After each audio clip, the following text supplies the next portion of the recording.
What's up? Good Friday. What's going on? I turned on my computer, and the screen just turned blue, and it gave me a frowny face and said, "There's a problem." You know what that is? Well, we got a whole thing, right? But does that affect my little... Like, I don't apparently know. the internet is broken. Blame it on that. Where the hell's Al Gore?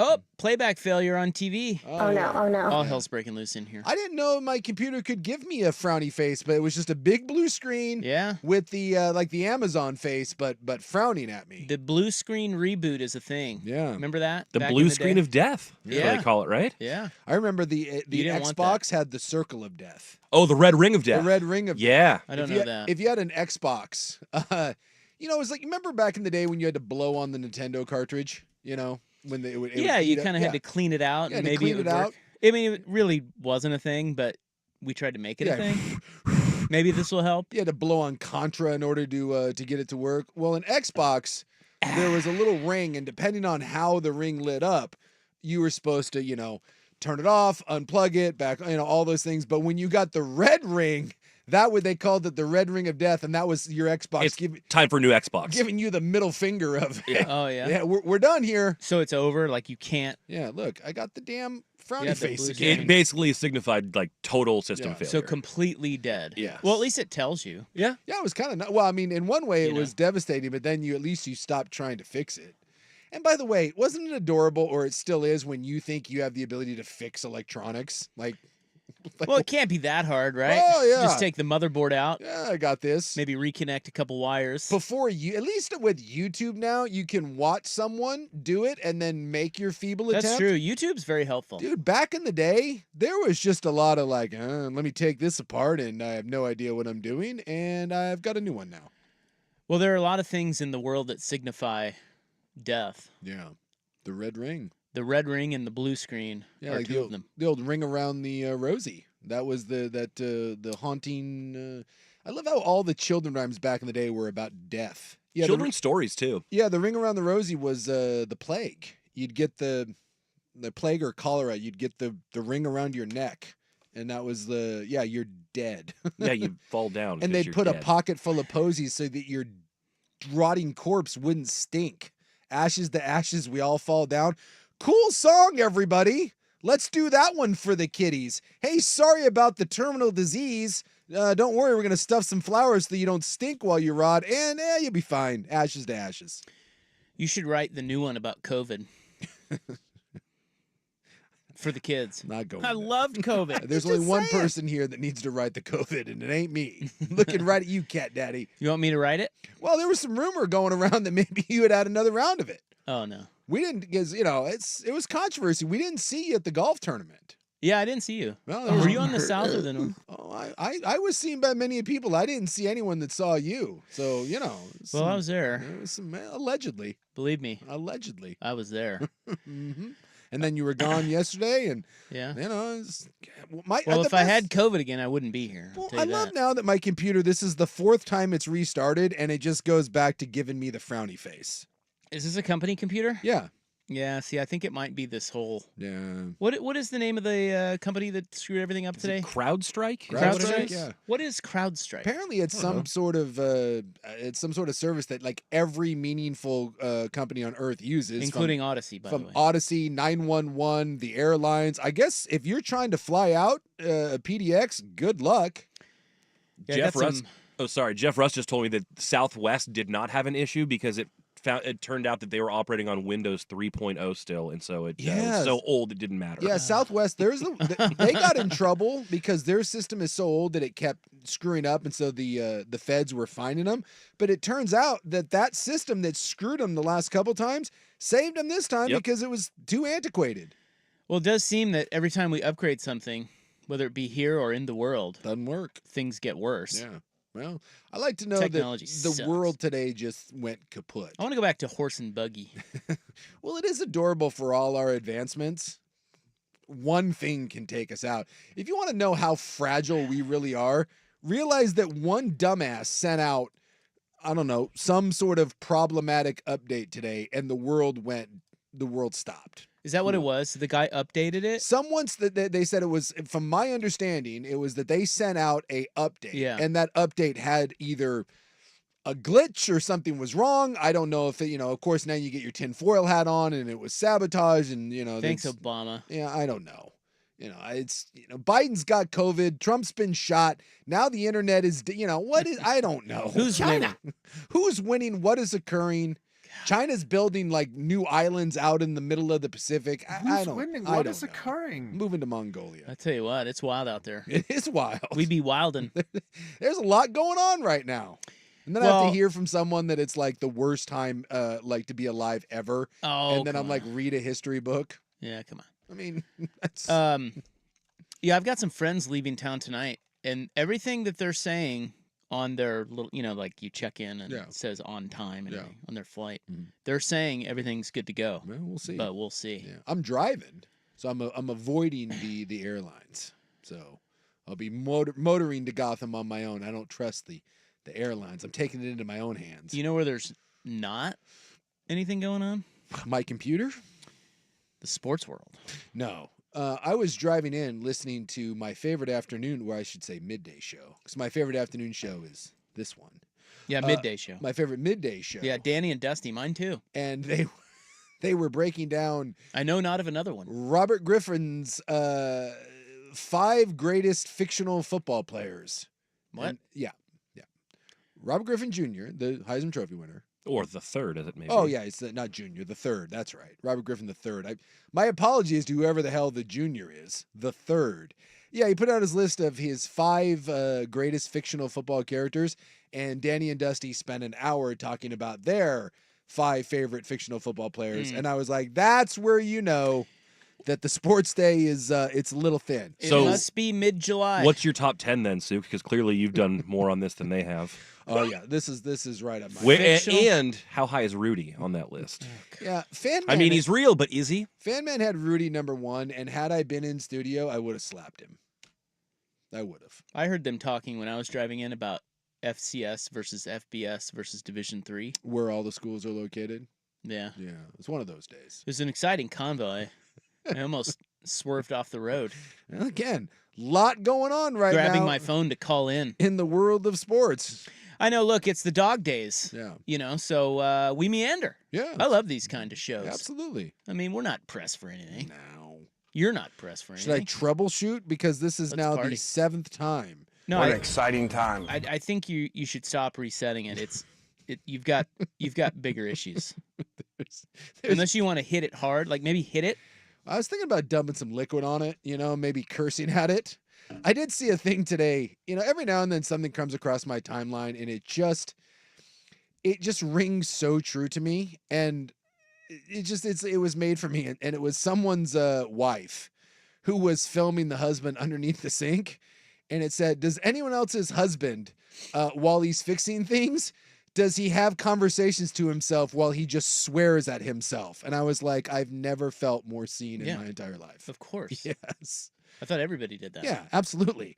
Like if you're fixing a sink, absolutely I'm talking to myself and the sink, and I will be angry at myself probably more than the sink. Yeah. Although there will be several cuss words hurled at It said could go sink. smoothly. Yeah. It's at least 3 F-bombs. 100%. And that's a smooth yes. fix. Absolutely. I had to replace the ice maker in my freezer a while back. Boy, I even got uncomfortable with how many times that I had to drop an F-bomb. I mean, there was some creative things coming out of my mouth there. In fact, I invented 3 or 4 new combos I didn't even know that I had in my bag. There's a man who says he's a P1 of our station. He works in the tech industry. Yeah. This guy who approved the security update patch, Yeah. he's going on a very long vacation. And we all know what that means. He's about to fall out of a window. Yep, he's about to fall out of a Boeing. Yeah. Buck, can you blame the yesterday's snafu on this? Right there with you What happened already. yesterday? Oh, Yeah, you What'd mean you do? Dumpgate? Yeah, you missed Dumpgate. Did Suit cuss again? Oh Nope, Sook. With his potty mouth? Nope. No. Suk sent me a clip that needed some bleeping, Okay. and I started bleeping it before the show, and I sent it to myself so I could continue working on it here. And I either sent or played the wrong version in the system. So the first bleep happened. I'm like, oh yeah, this is it. This is right. And then S F S S. And I'm blaming the CrowdStrike thing for the dump button not working at all and it all going out over the air. You'll see here. This is Yeah. this is the moment that someone captioned on YouTube Yeah. when it went awry. There's a nice slow-mo of me doing it. Yeah. That's the OS. Oh, oh. And I think you were Buckley. tagged in a tweet, but one of our listeners, Zachary, he made a little video where he slowed down my Buck's reaction it's- and mashing the It's gold. dump button. It's Now, pretty did good. you say the S word? No. No, it was in the clip. Well, I know, but it looks like you're saying the S. Oh no, like, I did not. oh, That was the one thing our boss Jeff Baton Rouge gave me credit for, is not also swearing when it happened. Yeah, because that would have been ironic. Yeah, So the listeners are the virgin-eared listeners. yeah, Got an F and 3 S's. correct. Yes. I had to go Oh, back and listen and what a bleep it for the treat. Watch the podcast. video clip. What a treat! Yeah. The video clip and seeing the emotions go through Buckley's face are. Whoa! Because it happens twice in that clip. Whoa! Look at the disgust eye roll at the end when the audio's finally cut. That's gold. That's gold. Wow, that's great. Yeah. God bless YouTube. Yeah. Caught that one. It's good times.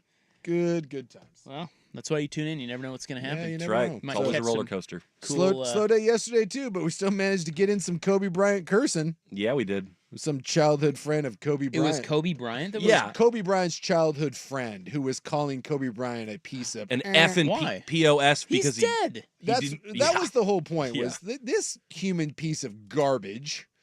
He was upset because he was one of Kobe Bryant's best friends, according to him, and then Kobe Bryant didn't give him any money, You piece of garbage! and he was upset about that. Oh. So he called Kobe Bryant a piece of garbage. and he insisted that they were very close, Yes. and he just didn't have to cut him out like that. Yeah. Didn't want anything from him, but he Just but set him up, but hook set me him up. hook me up. Like even security, you know. Just give me a job where I don't have to do anything and I can make my own money. And then he called Kobe Bryant a real piece of Man. and said he was And then he def- doubled down on and it. doubled down, and yeah, it was a real When he's classy- selling his memorabilia in S, and I was like, It was a classy move to, I don't know, eviscerate your dead childhood friend. You know, I still can't believe he's dead. I know it's a little weird, huh? Kobe Bryant. Well, that was the other one. Is again speaking of Danny and Dusty and it being a thin day, they were debating the greatest number 8 because Troy Aikman and Lamar Jackson Yeah, they're have fighting. they have an 8 tiff going on Yeah. because Troy Aikman wants all things 8 to be Troy Aikman, and Lamar Jackson said, "Whoa, whoa, whoa." Can I just say I like Troy Aikman, but dude, what? He wants all things to be him. Well, he just all wants things. to, he wants to trademark spelling out 8 so that he can put it on clothing and things. And Lamar Jackson's like, no. Well, why now? Oh. He's been retired for 20 years. Someone probably came along and was like, Troy, he's a classy gentleman. He probably has a bunch of, I don't know, leather goods or whatever that he wants to stamp 8 on. He's selling beer. Remember, he was going to sell the Unity beer. He was going to sell the beer for all of us so that the lefts and the righties could all get together and drink beer. yeah, not non-woke drinking it. unity beer. Non-woke Unity beer. Oh, it was going to be 8 or something. QB8, I don't know. Him and Lamar Jackson right. got into a pissing contest over the number 8. Well, And Kobe was 8, but that was the Kobe that had the rape stuff. So we don't talk about that 8. We move on to the 24. That was the Kobe, he had the whole number change. And they were like, no, this version of Yeah. Kobe. But all right. Well, we don't have Joey today. He's ducking us even. He's He's he knows ducking. we're gonna call him out on the lies. He's well, traveling. exactly. Well, I think we're calling him out. He lied to us. Yeah, he did lie to us. Yeah. He said he had not been contacted about the Generation O uniforms, and clearly he had. And dare I say, those are the best uniforms Oregon's ever put out. Are they out now? Yeah, dude, they're They're crispy. fantastic. Really? Yes, like home run, as good as anything they've ever done. And little Joey's over there lying to us. I assumed that the uniforms are going to be trash, and he was embarrassed about him. Nay, uniforms are fantastic. He still lied about it, and I was going to call him to the carpet. And then conveniently, he's not here. Where is he? He said vacation. Sorry, forgot to mention it. Seems pretty vague. Kind of like Rop being gone the last 2 days when he may or may not have been at a golf tournament. Oh, these green ones is what you're talking about? Yeah.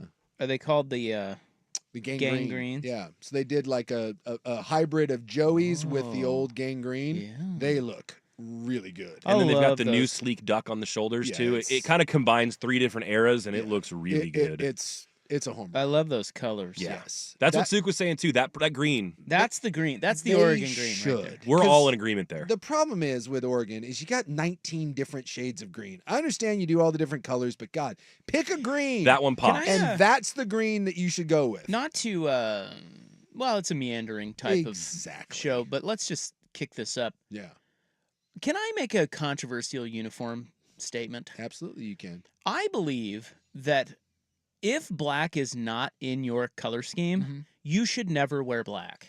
That's a valid point. I don't like it. Yeah, but everyone has one. I know they do, and I'm sure it's big the with e- the kids. It's the easiest thing to do. But I just don't. Yeah. That's weird to me that Yeah. you don't have black in your color scheme. Why Well- are you wearing black? And the Ducks wear black a lot. I know. Well, BYU does it, and it bothers Yeah. me because I love the BYU blues and whites in different shades, but they wear once a year. They go with the blackout, and it looks terrible. I believe that anytime you turn on a football game, Mhm. particularly, you should be able to instantly figure out who's playing. Thank you. And if BYU is wearing black, I can't tell that, and I have to look at the field. Yeah, You're gonna make weird. me look at the field The to damn figure out who's field. playing. And believe me, if you're going to have a university that shouldn't wear black, it's probably BYU. Come on. Yeah, exactly. They hate the blacks. Not since 1978. Get it right. Oh. What are you talking about? All right. Well, great talk, Black. please. Thank you. As you know on this program, when it comes to uniforms, we prefer the whites. That's right. Well, Oh, and you missed it. I have a new soccer team. the Thorns. No. They have a new coach. They have well, it's their old coach, but he's the new coach, even Well, though he's the when old you were coach. gone, Joey was trying to convince Suk that he needed to up his soccer fandom and Yeah. pick Joey a who? Harrington. The liar. Oh, The liar that is Joey Harrington. So it was probably 2 or 3 weeks. So I think you were in Vegas, maybe. Yeah, you were in Vegas. catching COVID. Yeah. Me So- and Biden. Did you see that? Biden got COVID in Vegas. Well, we were debating. Me 'cause and Joe. The rumor is that Biden may drop out this weekend, Mhm. and they're going to use COVID as an excuse. And if that happens, dare I say it's your fault? I believe that Yeah. you gave President Biden. That was my plan. Cool. He has the Asachi 19 strain. Yes, he drops out. Someone new comes along, wins the election, and you can take credit for that. Isachi. Yeah, dude, the brand is taking off right now. It's ridiculous. But Joey told Suk that he should pick an English Premier League team to follow to 'Cause kind of I- up his soccer yeah, knowledge. So my- Suk wanted my- to find one. Yeah, my point was soccer's just so broad. It's Yeah. hard to. Yeah, I don't know who plays. And so in he said, start with the English Premier League. And I was like, okay, where do I start there? Chelsea. But I didn't want like a really good team. I needed like an up and coming, maybe a blue collar team. And so we were kicking around some ideas, and he goes, no, you're a Leeds United fan. So he explained to me why I needed to be a Leeds United fan. And I wasn't 100% sold, but it was an interesting. I was open to the idea. And then someone texted in. Do you know what the name? Oh, no, I found it on the Wikipedia. Oh, was it you that found it? Yeah, I went down a deep dive. Like, what are they called? What's their Yeah. nickname? Do you know what they're called? You know what their nickname is? Lead United. Leeds. Leeds. Leeds United. Their nickname. You don't often hear the EPL team's nickname. No, because it's not. It's like just They don't- it's, don't. It's Leeds- kind of a it's secondary. a secondary thing. link. It's Leeds United. It's their football club, but they have a name that they're known by. I got it. Huh. The Peckers. The Whites. Oh, really? They are They're the Whites. And Whoa. I'm like, oh my. What is that? It's because of their reference- classic white, Yeah. all white kits that they used to wear So they early say. on. And so it was how they because like the whites are playing today because of their white uniforms, Oh, but it's dear. I was like, Yeah. So we found Suk's team. Could you mix in a black? The- So do they have any black guys on their team? yeah. Yeah. Yeah. They're owned by the 49ers ownership group. Yeah. But more importantly, you know who I'm rooting for when it comes Jed to the York? EPL? The Whites. So that's your new team? That's my team. The Whites. I'm already working on getting myself a white uniform. Let me guess. It's black. I'm sure they have one. Hey, what are the Whites wearing today? Ah, they're wearing a blackout uniform. It's very confusing. You want to start sports talk? Not really, but we can. Nah. You want to talk some summer league? No. Good. Blazers play tonight? Kling Kong, 8 o'clock. Yes. Uh, Well, at least he's interesting. Yeah, he's actually Right? having Yeah. well, according to every single report that we've done, leads the summer league in rebounding and blocks. Wait, Boom. per game. They have to. Wait, we always have to have a qualifier. Well, he doesn't really lead, but he leads per game. Hey, lost in all the muck though. The Blazers with a win could reach the 14 playoff of the summer league. Playoff? We could get a championship this year. Not gonna lie, it just wiggled. This is I'm pretty- not- I'm not excited. Moved a little? Moved a little. God. Yes, sir. Poll question. next on The Fan.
Right in the butt. All right, poll question time. It's on X at 1080 The Fan today. I can't see it, so I'm working blind Why today. not? Well, again, Pull it on your phone, dude. my computer. I don't know what to tell you. Everybody does everything on their phone now. I don't like to do the show on my phone. Sign documents on there. Yeah, You let's know. do- yeah, DocuSign. Send all my nudes, but right now I can't even do that. I got nothing, man. I see you got your phone fixed. Yeah, I did. That's great. Yeah, only cost me $1 gajillion. Really cool. I now have my son got me like the best case screen protector. Although he did order it in pink, which by the way, nice play, Tiny Y. I appreciate it. Yeah. That's pretty stupid looking. Not gonna lie. Well, that's what happens when you're like, hey, just order me something. Order me the one that's not gonna break, and there you go. Hey, it was $4 cheaper in that color. So the question today is, what are expectations for Oregon football over the next 5 seasons? Title or bust? Deep college football playoff runs? Compete for the Big Ten? Or just make it fun? Just make it fun. Yeah. Vote and vote hard on X at 1080 The Fan. There's like some old guy that's saying just make it fun, but that old guy is not Phil Knight. There's only one answer to this. Title or bust? Title or bust. Is that where we're at now? That's where we're at. Yeah. Gotta win. Well, you're putting together top 2 or 3 recruiting classes. You've got supposedly this coach now that people are talking about as if he's like the greatest thing since sliced bread. Yeah, Kirby Smart name checking you in drops there. You have better odds to win the title than Alabama. Yeah. Do they It's really? weird. What are Yes. their odds to win it They're the this year? third best odds Third best, so behind. it's Georgia and Ohio State. But what is it? What's the number? I think it's. Let me check. I don't remember. Is it +6 maybe, +8?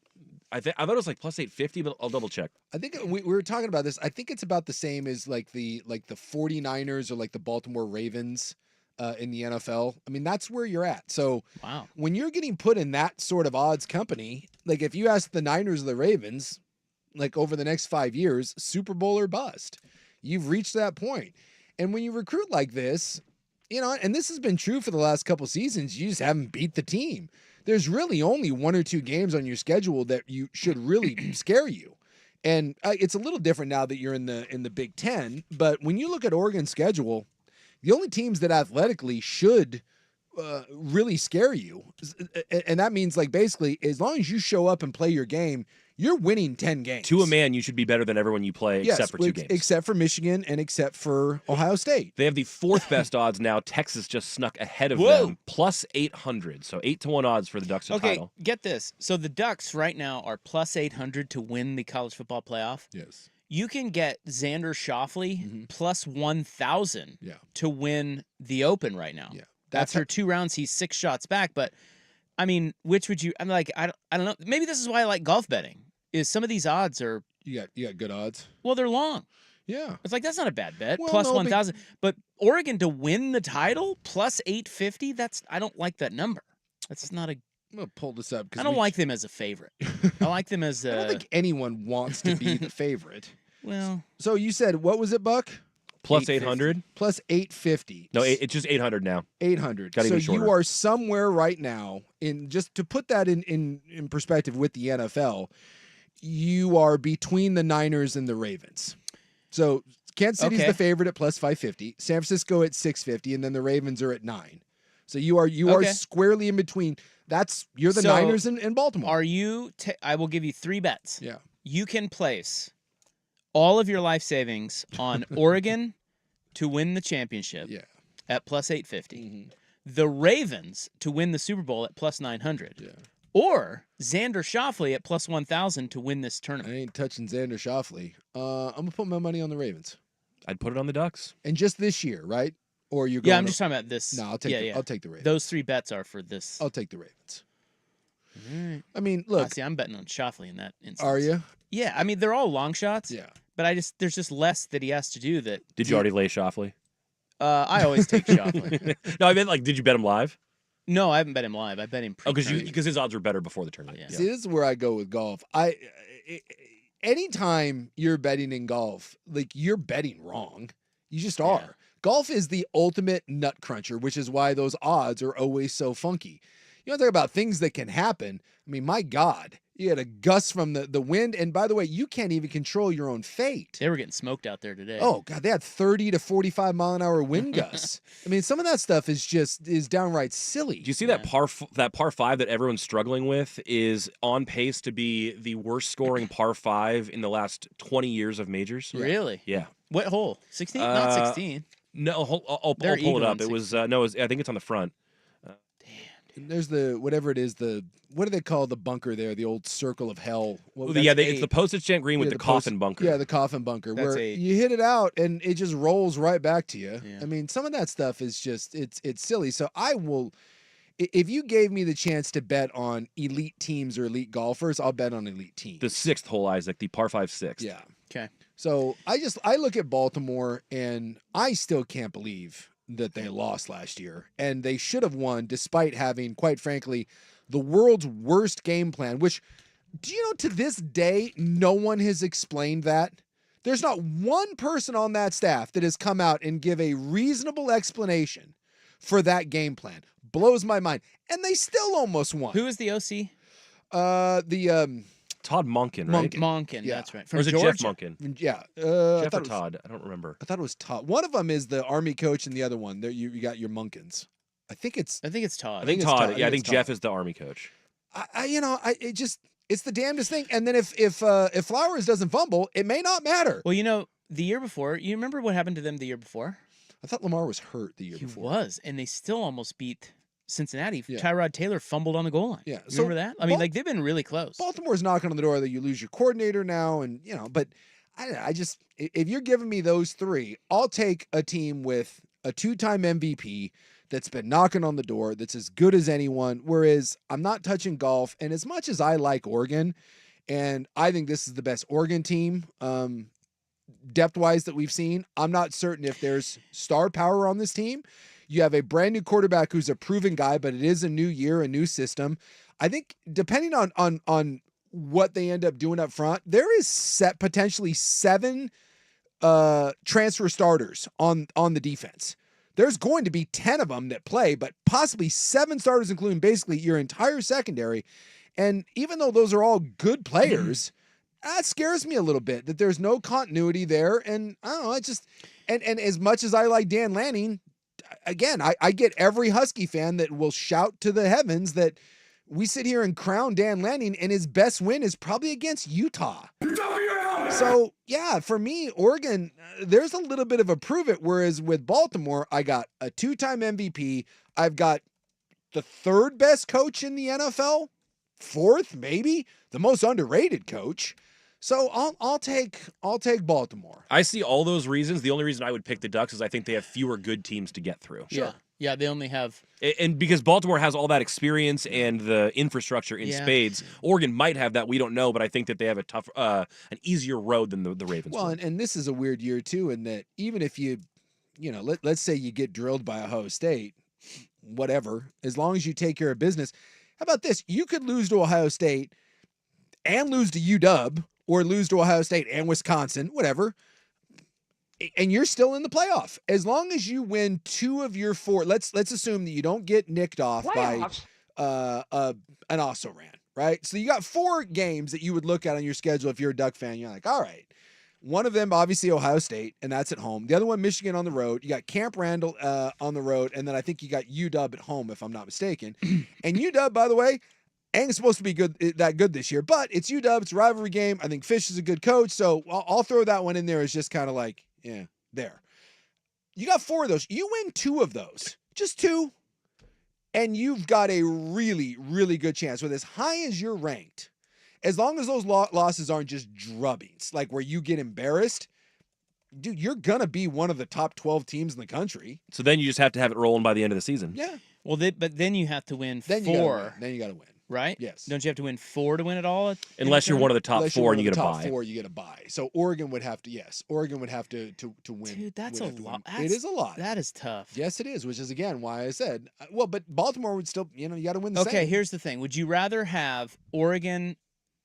Okay, so you have Oregon's team the way it is, like they're loaded with talent, best talent they've ever had. Would you rather have the prior format where you can slip up less in the regular season, and if you get into the Final Four, then you only have to win 2 games? Or would you rather have it where they can slip up now that they're in the Big Ten? Would you rather have it where they can slip up in the regular season, still get into the tournament, but once they're in the tournament, now they have to win 4 games? It's harder to win in this format. Yeah, easier before. Easier before. But Harder if you lose get to in. Washington, Yep, then you're screwed. you're out. So there's no such thing as an easy championship. There just isn't. But and maybe this is starting to tilt because, and again, ifs and buts, candy nuts, we'll have a Merry Christmas. If Oregon recruits like this for the next 3 or 4 years, it will no longer, this won't be a deterrent for them. The new format will benefit them. Because the idea is that when you're playing Bama, you're playing Ohio State, they're just more talented than you. And the more you're forced to play that team, the cream will rise to the top, right? It's a war of attrition the more you play. And so it behooves a lesser team to just have to do it 1 or 2 times. But if Oregon keeps stacking recruiting classes like this and keeps getting these kids, they're going to be one of the teams. They're going to be one of the 5 to 6 teams that the long format benefits, because you're just going to have depth. You're going to have what Georgia has. So right now, I would say that I think the other way would be more beneficial, but I think Oregon is at least on the path. Not ready to crown anyone yet, but they're on the path to this new format being easier, or I guess being more beneficial. And then so the top 4 get buys? Correct. Yes. The top And 4 that's- get buys, and then 5 through 12 have head-to-head matchups. Yeah, so they have to win in order. So the buy is big. I think the buy is big. Buy is enormous. Yeah. So you really want to win the Big Ten. Yes. That's the key. And then also seeds 5 through 8 get a home game. Home game. So Yeah, right. Yeah. And so that's good. So when you there's a chance that if you don't win the Big Ten, you're either on the road or you're hosting like LSU.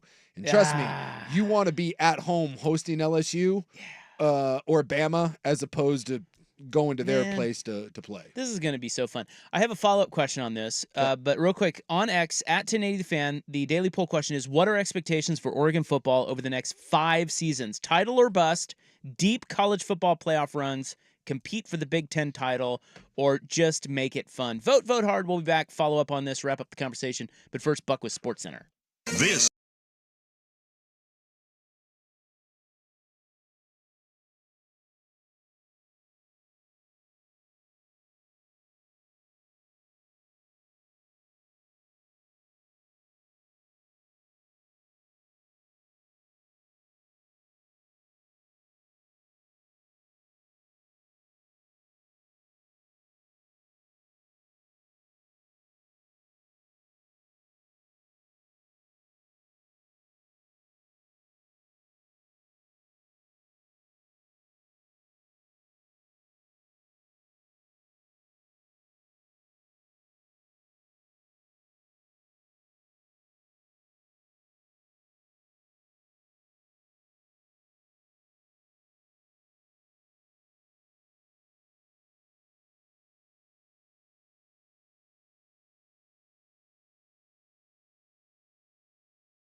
before we get back into super hot Duck football expectation talk.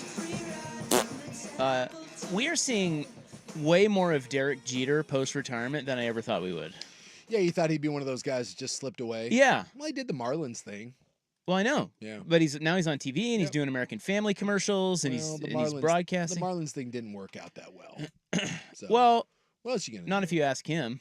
Oh yeah, he's fine. He said he did a great job. Jerry DiPoto style. Well, they do say that he brought in a lot of the. He was good. I don't know what ended up happening with him in terms of just his job and everything, I but thought they just kind of ushered him out. yeah, Right? maybe he was like abrasive or something. I don't know. Maybe he's hard to deal with. But from what I read, they said that he actually did a really good job scouting young talent and brought in a lot of good young talent to Miami. But I don't know. I just thought Derek Jeter would retire and it'd be like. You just would never see him, but he's everywhere. Yeah, I think sometimes it's hard. Well, we know it's hard for guys to retire. I mean, absolutely. And it's easy money, right? It's easy money, and I think one of the hardest things about fame and it's not like I've been around fame like my entire life, but I've seen snapshots of it, and I know enough guys, and I think we all do in this business. And been, I got a good friend of mine that's very high up in the music industry, and I think one of the more underappreciated aspects of Derek Jeter, or if you're a rock and roll star or whatever, is they all claim to want their privacy until they actually get it. Who was it recently that had that? I think it was Kevin Bacon recently had a thing like in the last couple weeks where Bacon dressed up like a normal dude. I don't want any Kevin Bacon slander if that's what you're about to. No. Kevin Bacon like dressed up and like so you couldn't tell it was Kevin Bacon. And he goes, his whole thing was, I've been Kevin Bacon for 40 years, right? The guy's been famous since he was like 17 years old. And he goes, I just went incognito. He had a makeup guy do it. And he goes, I hated it. He goes, I absolutely hated it. Because you take for granted. When Kevin Bacon goes into a coffee shop, guess who's not waiting for coffee? Kevin Bacon. When Kevin Bacon walks into a restaurant, he's got a table. And so I think a lot of those guys, it's the old... well, I've talked about this, that when I was in Tampa and I would be around Warren Sapp, and I was a little bit of a flunky. I just, he drove me around, and I got to kind of be in his wake. That dude loved to complain about how he couldn't go anywhere in Tampa without being bothered. He drove the most expensive Mercedes with the loudest sound system. He had the darkest windows tinted. They were never up. And he had a personalized license plate that said 99 QB Killer. I was like, and then he would be like, I can't believe But that. hey, leave me alone. Yeah, but leave me alone. That's hate, man. Respect my privacy. No one wanted to be left alone less than that guy. Yeah. And so I think sometimes even guys like Jeter, they're like, oh, I can't wait to just drift off into obscurity. And then they're like, wait a minute. I've had this unbelievable level of fame for 20 years. And whether I want to admit it or not, I like being Derek Jeter. Or they're just bored. Yeah, that too. I mean, they don't want to sit around. And then they come to you and say, hey, would you like to do an American Family commercial? We'll give you $1 million. We'll give you $1 million.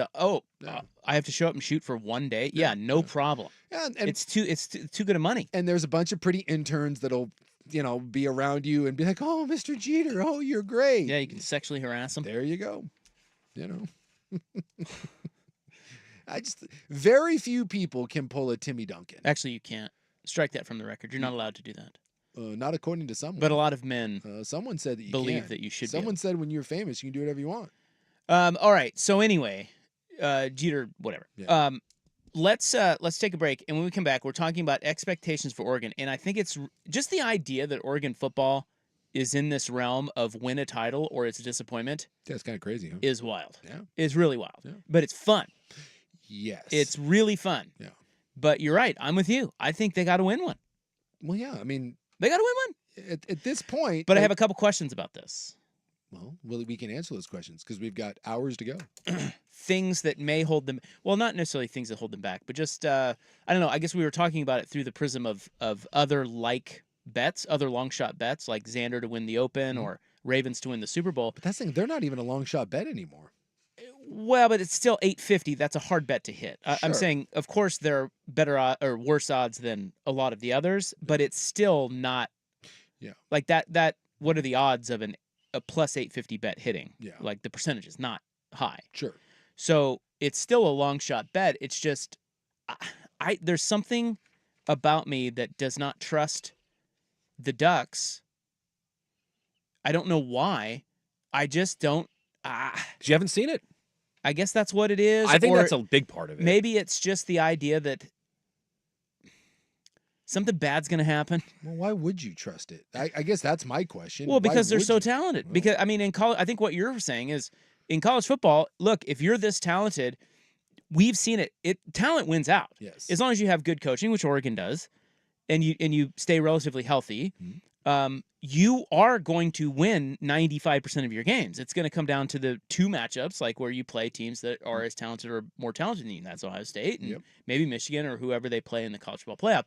I'm just saying, even if Oregon is the most talented team in the country, there's something about maybe it's just a mental hurdle about being here in Oregon and living the last 20 to 25 years of them building this Mhm. that you kind of have to pinch yourself that they're even in this spot. And there is still a little element of, I don't trust it because it's like uncharted territory. Absolutely. Whereas Georgia and Alabama, Been there. I mean, that's all they do. Mhm. That's their expectation every year. Although to be fair, when Georgia, when Kirby got there, Georgia had that because as good as Mark Richt was, remember Georgia hadn't won one since like '81.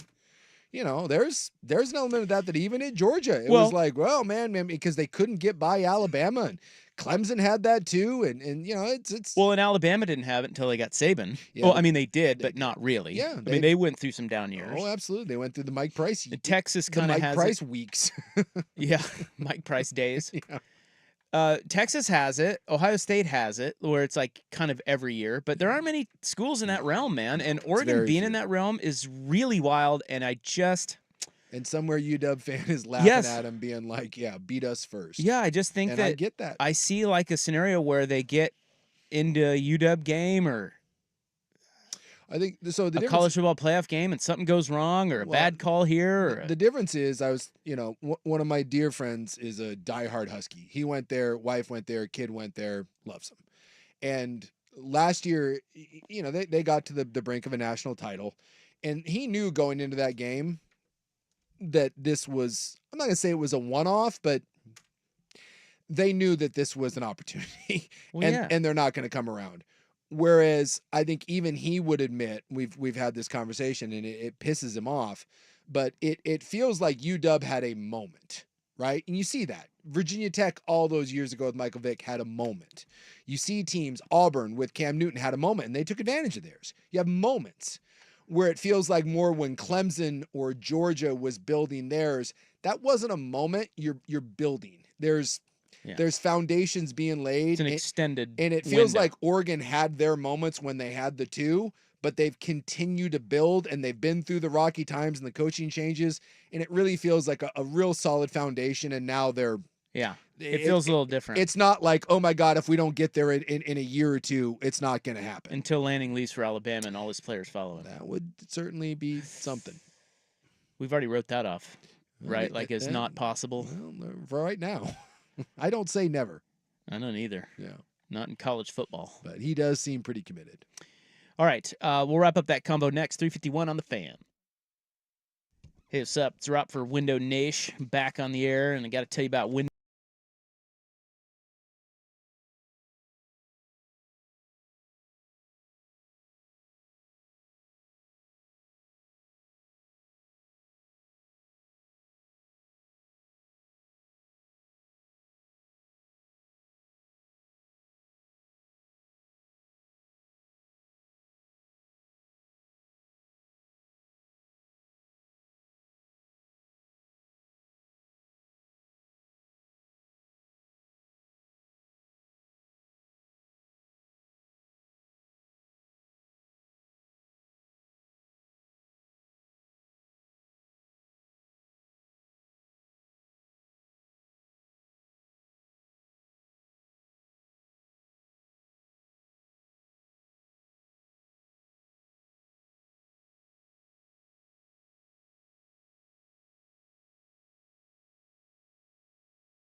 Yeah, so the poll question today, expectations for Oregon, we all agree here, title or best, next 5 years, let's go. I did have a couple other cross-sport comparisons for you, odds-wise. Okay. MLB, the closest odds to winning the World Series would be the Orioles Right now? right now, Wow. this season. The 76ers for the next NBA championship, Okay. and the Oilers for the next Stanley Cup. See, I mean, I don't like the Sixers one. the Sixers don't one either. I don't love, but you know the Oilers were there on the doorstep, and obviously the Orioles. I mean, they get some pitching help. They're as good as anyone in baseball. So Baltimore, so the Ducks winning the college football playoff, akin, Odds-wise. odds-wise, to Baltimore winning, Super Bowl Baltimore winning the Super Bowl and, And the the World World Series. Series. Oh, yeah, And then Edmonton winning the Stanley Cup. Stanley Cup, The only- or the only one of those that I Whoa. don't like is the Sixers. Yeah. winning the NBA title. Do the Ducks' title hopes rest on a 7-footer's terrible knees and ankles? Hey, I like my guy Klingon. Wait, What? did you just mention? No. Oh, That's- what did you just He say? was referencing Embiid, not Referencing Cleveland, Embiid. but yeah. Sorry, I thought you were. No. Trust me, the Blazers' title hopes do not rest on Donovan Kling. Well, if they're going to win a title, he better be healthy. They do not rest Go to that lake. on the 18 minutes he's going to play and the 4 points and 8 rebounds that he's going to Well, grab. So what I was thinking was, in some other sports, particularly the NBA, we always talk about how there is a learning curve, right? Like you're a Yes. young team, or like the Nuggets have to take their lumps before they get over the hump, or whatever. Is that true in college football? Is that a thing that Oregon, having not been a blue blood for so long? I mean, I suppose, but at the same time, there's such roster turnover every year in college football, especially now with the transfer portal. I think that's becoming less and less. Now, So it's just a year to year. I think it's a year-to-year thing. Now, issue. I don't want a team full of a bunch of freshmen. That I'll tell you that. I think the fact that Dylan Gabriel's 39 years old and is on his third team, I think that certainly helps as opposed to having a freshman. If you tell me you have a true freshman quarterback, you're not winning a national championship. Gabriel's 23, by the way. I know. I just was making a joke because he's been around college football a lot. But yes, I mean, and if you've noticed now, this tends to be more of the trend, and I think it will continue to be the trend.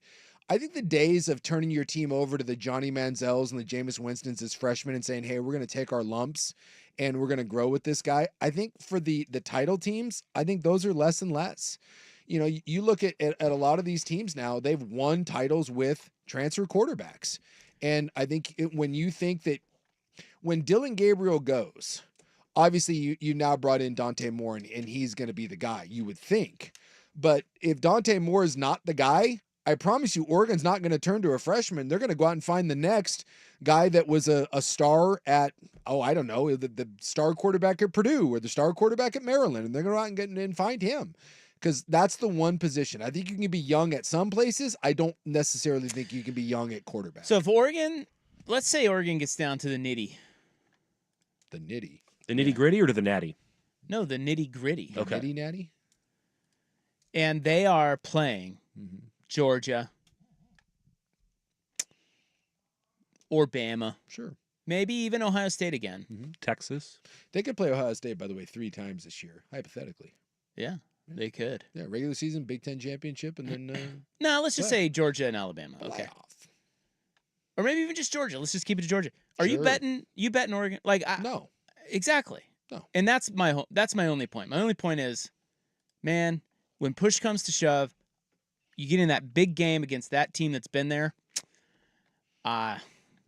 It's tough to have the faith. Yeah, you got to prove it. You got to win those games. And they've seen, sporadically. Remember a couple years ago, with Mario Cristobal, by the way, they beat Ohio State at Ohio State. Yeah, but I'm talking about, I know. I the know. biggest stage, the I biggest know. game. I know. I'm just saying, like, Oregon has taken steps over the years, but you're right in that I have not seen anything that leads me to believe that when push comes to shove, and Dan Lanning's been here 2 years, but I mean, and the really only stuff we have to go on, I mean, the collapse in the Civil War 2 years ago was inexcusable. I mean, it just Yeah, that was crazy. that's an abomination. That's one of those that if you're on the hot seat, that game gets you fired. Obviously, Dan Lanning's not in trouble, but it was that kind of meltdown.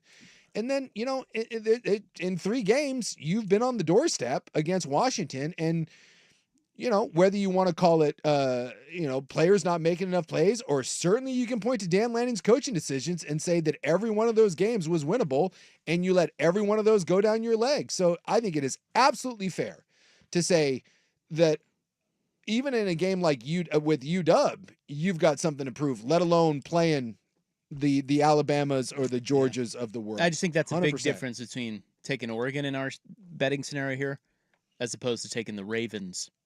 Yeah. Well, And I guess, Harbaugh's won one, but Lamar hasn't. But that's ultimately why I went with Baltimore. Is again, I think you had a 2-time MVP and a coach that has been there, done that, and I would trust Baltimore a little bit more. Oregon definitely has a prove it because they're the shiny object right now, and everyone loves them, and everyone's jocking them, and it's like the sexy team, and they're getting all these recruits, and I get it. Beaver fan, Husky fan, Bulldog fan, Tide fan, they just sit there and laugh and say, well, good luck winning something. Go Beavers, and how when you about do, come talk to me. But I will tell you that having talked to enough people, there are a lot of people in the world of college football that are worried about what's happening out in Eugene, which is why you're hearing more and more coaches name check Oregon. And even last year, before they lost to UW, there was a national kind of buzz being like, hey, the one team you don't want to see in the playoffs is Oregon. And then, of course, UW looked at that and laughed and was like, we'll see him again and we'll beat him again. Super hot jeans talk. You ready for jeans talk? All right. Dad jeans, I hope. Coming up next. No, did you know that the SEC Better. Mom has... jeans. Well, I'm sorry, what? Mom jeans. Mom jeans are back. The kids are wearing mom yeah. jeans. They hike those babies up, I right? know, yeah, The it's- waist. Yep. No, did you know the SEC has an unofficial official gene? Really? Did you know that? I hope it's Buddy Lee Man of Action jeans. What does that even mean? You don't remember those commercials? No. Oh, dude, those are great. The old Lee jeans, they had a little. He was Buddy Lee. He was like a little. He was like a little action figure. He was the man of action. He was the official guy of Lee jeans. Did you have Lee jeans when you were growing up? I had Bugle Boy jeans. Did you have Tough Skins? I had Tough Skins. Yeah, I can see that being a Midwest. My I had mom Lee always- and Bugle Boy. My mom bought me Tough Skins. I was like, oh, Mom. Yeah. The It's What are worst. those, like Carhartts for kids? I've never heard of Tough Skins. Yeah, they Yeah, were it's- just like, They had they were like Balin Hay jeans. they had Okay. reinforced. Working man's jeans. That's right. They had like patches pre-sewn over the legs so that you couldn't blow out the blow out the knees. They're like the worst. No one wanted Tough Skins. No, you didn't want that. No. You were a nerd if you wore Tough Skins. And my mom would buy me Tough Skins. She Yeah. didn't care. The worst ones that I They were had is cheap. I had hand-me-down Bugle Boy jeans, AC Slater Well, style. Bugles were popular at one point. There was a lot of buckles on those things. That's all I know. All right, hot jean talk next on the Fan.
Welcome back. Second hour of radio broadcast today. We're meandering. It's the summer. And now we speak about jeans. You know, I was reading an article about blue jeans today. And this is a company called Blue Delta. Have you ever heard of that? No, I have not. Not familiar with Blue Delta. Should I be? Well, Sounds like a military operation You're about to be. Military grade jeans. or a naval operation. Tack jeans. So it is that time of year where on CBSSports.com, they have one of the headline stories is how Blue Delta became the unofficial jeans of the SEC's elite. Nice. So that caught my attention. Nick Saban's wearing dungarees. Yes. Oh boy. They say Saban does wear these. Look, I know nothing about Blue Delta. I just know that if Nick Saban's wearing pants, I don't want to wear them. Okay, well, what if I told you Eli Manning wears them?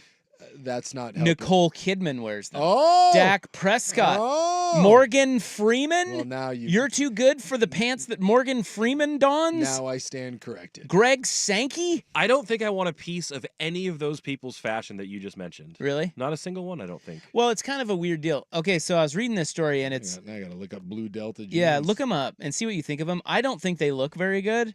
They're a very southern... Well, they kind of look like Toughskins, but they have a bunch of different colors, and they can customize them for your school. So what ends up happening is they launched the company. It's two bros from Mississippi.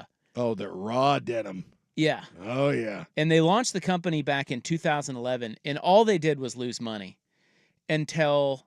So it's custom jeans. So they... Nobody else does this, which is why they started it. Because one of the guys was like, well, you sure nobody else does custom jeans? And they're like, no, they say one size fits one. That's their mantra. So they take like 16 different measurements. It's like and, Indochino for blue jeans. Yeah, basically. Yeah. And nobody else does it. And they're called Blue Delta. And they got in with the SEC because they're from Mississippi. And somehow they managed to get their jeans in the hands of Eli Manning. And that was After years of losing money. So someone looked at Eli Manning and said, I want that. Well, they're big Mississippi guys. And so I think they cross paths with Eli. Makes sense, Blue Delta. And they love, of course, they love all things Mississippi football. Yeah. So I'm sure they love Eli Manning. And they had him where they gave him some jeans. And he called them and said, hey, I want to order every color that you have. That's a lot. By the way, did you see what Blue Deltas run? That's what I'm getting at. So Eli Manning orders every color. Mm-hmm. And now this says that several years later, even Greg Sankey, the SEC commissioner, says he owns 10 pair. Jeez. They have taken over the Southeastern Conference as the unofficial jean of the SEC elite. Steve Sarkisian, Lane Kiffin, John Calipari, even country music star, Tennessee fan Morgan Wallen wears these jeans. Oh, the racist So guy. you also get to yell the N-word while you're wearing these jeans I as well. wonder if the N-word has been yelled while wearing these jeans. I'm sure it has. I'm sure it has. Oh, I think it's been yelled. Buck, you want to take a stab at how much a pair costs? Again, they're custom, so you get measured and fit. Well, I mean, I think you can get like an Indochino suit for like $400, but obviously this is denim. Yeah, I should get an Indochino seat for like $175. Is that low? Wow. Yeah. Okay. Yeah, Indochino, it's really affordable. I'll say $385. Pretty close. Pretty close. Is that good? They start at $450. $450 jeans, dude. If you want certain pairs, it goes up to $600 if you like certain specific washes or embroidery, it looks like. And don't you think they're kind of ugly? Look, the raw denim look certainly isn't my favorite thing in the world, and it seems quite uncomfortable, but I mean, if It's you're... just very southern. Yes, it is a very southern look. It is a very formal, crisp jean. And to me, if I want a formal, crisp look, I'm not wearing jeans. But again, I'm not Eli Manning, nor am I Greg Sankey. Nor would I spend $450 on a pair of jeans. But jeans in general, like, I'm often blown away. Like, you go and see like a pair of, like, I don't know, it's some celebrities like, oh, I love diesel jeans. And you look them up, they're like $300. You're like, I don't love them that much. Jeans are expensive, though. Blue Delta recently announces a $1.5 million expansion of its facility, and they have a goal of producing 1 million pants in the next decade. It's a lot of pants. Yeah. I am often confused and frightened by the cost of clothing and how you become a premium brand Like you just launch out. Like when you start out, you're like, hey, my jeans are $450. And again, like you said, they just lose money, and then you get one guy. You get one guy, Eli Manning, that's like, hey, everybody, these jeans are awesome. And all of a sudden, everyone's like, $450? That's a great deal. What's the most you guys would pay for a pair of jeans? Well, I've told you my pants story, haven't I? I've told you guys. Yeah, the Win, right? Yeah. Yeah. Well, the first time I went to the Win, silly little, Oh, country mouse. yeah, You had no idea. naive Kansas boy. You and your little short pants. Your little Apparently, your you tough have to. skins. Apparently, you have to wear pants Yeah. to the restaurants there. And I roll into Sinatra, the Italian restaurant in Encore, with looking very nice. Package on display with my golf shorts. And they would not let me in. They took one look at you and said, I don't think so, sir. Sorry, dress code. And so I had to go down. I don't know if you've ever shopped at the Win shops. I've looked at them and I've never bought anything. Well, yeah. I mean, you can't afford that. They're for window shopping for me only. Yes. Yeah, I mean, they have some really high end shops in there, and so I had to go down. So I didn't even bring pants. No. On the trip. It's like 100 degrees. Why do you need pants? So I went down to one of the shops, one of the Win shops, and I went shopping for pants. And I think I paid about $400. And they were jeansy kind of pants. Yeah. They were great. They fit really well. But you did that out of necessity. Yes. What's the most you would voluntarily pay? Well, hold on. Hold on. Okay. It's So done. So I get the pants, and I go pissed off, by the way. I go back to Sinatra. That dinner got a lot more expensive.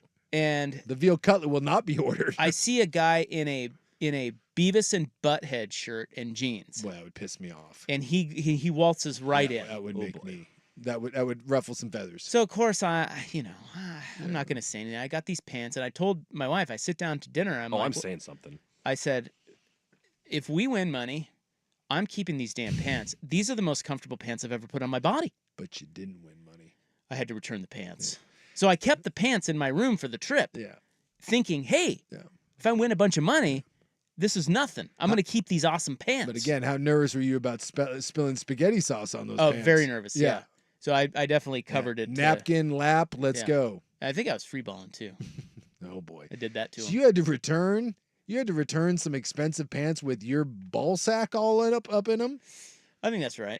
Maybe I'm making that part up. I don't remember. That's poor form. Anyway, I returned the pants because we didn't win money. But yeah, so $400 is the most I've paid for. I have never pants. spent. And I would never if on my own voluntarily just I mean $100 maybe. Yeah, I struggle with pants over $100. Like everyone jocks Lululemon, won't do it. Yeah, and they're only like $130 or whatever. Won't do it. I have a strict $100 pants line. I won't cross. Can't bring myself to do it. I've yet to meet the pair of pants that I put on and I'm like, you know what? $375. No, have yet. Although to be fair, I have not put on the Win pants. Haven't done that.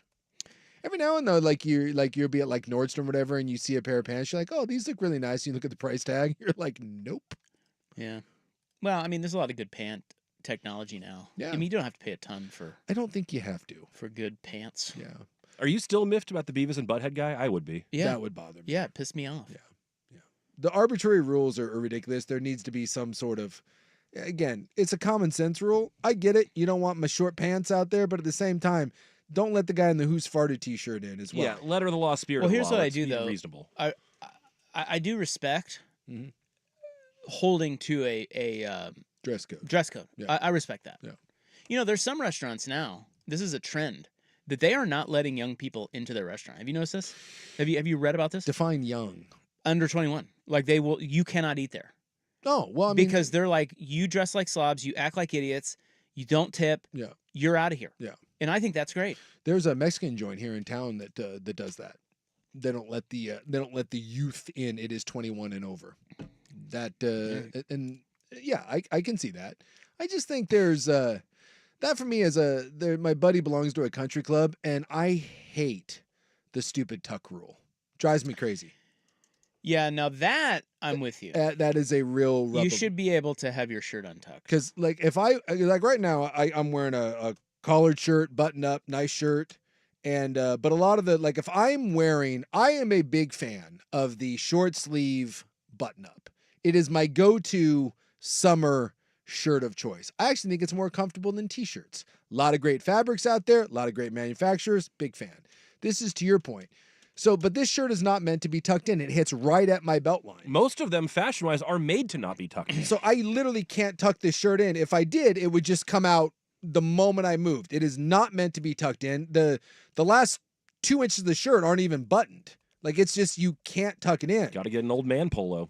Exactly. So I can get someone there with some janky ass cotton piece of crap wrinkly polo that's tucked into some Walmart khakis, and that works. But I'm wearing a shirt and you can't do it because it's not tucked in, or you force me to tuck it in and I have to like hike my pants. I hate it. That rule drives me bananas. Well, the tucked in shirt thing is an old man. Yes, I mean, it that's is. an old man thing. Yes. And who runs country clubs? Old men. Yeah. So Let me also state this for the old man out there. I don't know what you're doing, but when you've got your big ass gut, you realize that you're just making it look worse. Like, I went to the chiropractor today, and the man that was leaving, there was a guy leaving. He was an officer of the law. Looked, he was some sort of detective sergeant, if you will. I could tell because of the gun and the badge hanging from his belt. Detective Gillis? Detective Gillis, but he was wearing civilian clothes minus the hand cannon and the badge. My man had that thing. He had that shirt, that golf polo tucked in so tight, and those pants pulled up, and that thing cinched. So I just sat there and I was like, the reason why you're in the chiropractor's office right now is you probably don't have any blood flow with as tight as those things are. And his gun and his badge were like jammed into his gut. You know what I mean? I was like, there's no way that can be comfortable. There's just no way. And yet, why are you insisting on pulling that up and tucking it in? Like, I don't know what it is about old men that think that like you can't tell. You're like, no one's gonna be able to tell my boiler of this. well, that's how they've always done it. Well, they need to come needs up to with, evolve. it needs to Someone evolve. needs to have a conversation with them. A loved one. Just be like, Yes. this isn't... Yeah. And sometimes I see that and it's not even a collar shirt. My man just has a t-shirt. My man just has like a big dog t-shirt tucked into some dungarees, pulled up, cinched tight. Not helping your cause, my man. Not helping. Well, if you're not the lead dog, the view never changes. That's That's true. what Big Dog says. That's true. God, my dad was a big fan of the big dog shirts. He'd buy them at like the Pendleton outlets. Yep. Those were a tasty item for one Big Bob Brown. All right, so check out Blue Delta Or don't. Or don't. if you want to pay $450 Hey, custom works though. for custom jeans. Yeah. Well, that's what they're all. I read this article, and they all. I mean, all those guys. Sankey is quoted in there. All these dudes are like, man, these are the best jeans ever. I will just They give fit you so great. and Joey Harrington talked about this, and I have taken this advice. You know, you can just buy a shirt or a pair of jeans, and then for about $20, you can take it into a tailor, and they'll fit it to you. Just saying. Take your pants a little bit, let them out, hem your shirt, whatever you want. It's not that expensive. So, or if you're Greg Sankey, Blue Delta. All right. Coming up next, who will be the best paid athletes in 2024? It is 4:23 on the Fan. How's your t-shirt game?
Are you just paranoid the entire time you're wearing them that you're gonna wreck them? Because I think I would be. For $450, you mean? If I had a shirt that was $500 or a pair of pants, I would never want to wear it because Do I'm pants like, come with a warranty? I got to make these last, which means you never wear them, which defeats the purpose. And the entire time I'd be wearing them, I'd be terrified that something bad was going to happen to my pants. Well, that I think right there is how you know you are not fit yes, for Blue Delta No. because Yeah. people that pay $450 for they jeans, don't care. they don't think about something like that. I was They're thinking just buy another pair. the most expensive thing I buy is Jordans. And How much are those? It depends. Like, It's the most amount of money you've paid for a pair of shoes in your life. And don't lie. Son of a bitch. Probably three and some change. Damn. But for the most part, if you live here in Portland, you end up with some connections and you can get some Jordans at a decent deal and at least buy them retail. Retail, they're like $200. So I'd say that's probably the most expensive like clothing thing that I'll buy someone on a regular basis. So I was at a wedding and I wore a pair of Jordan 11s. So these patent 11 Jordans, and they're pretty spendy if you buy them on the secondary market. And they're kind of like the really, really popular ones. And I didn't bring I brought a pair of dress shoes and I bought those down to a wedding in Utah. And we ended up, my gal ended up wanting to go hiking in Zion. I didn't have anything else. And so I wore the Jordan. No, you can't go hiking You then. gotta go buy something else. Yeah, either buy something Go or buy don't some go. Skechers. I do wear my Jordans a bunch, and I had another pair in a different color and I thought, what the hell? So I wore those. I got stopped on that trail about 6 or 7 different times by men that were outraged. Yeah. The- What are you doing? Crime against humanity. Well, some of those guys, and this is the part I don't get, they buy these Jordans and they won't wear them. They either sit in their closet or they're like they don't want to crease them. They'll take them off if like at anything. Like if they have to bend down. It's so weird.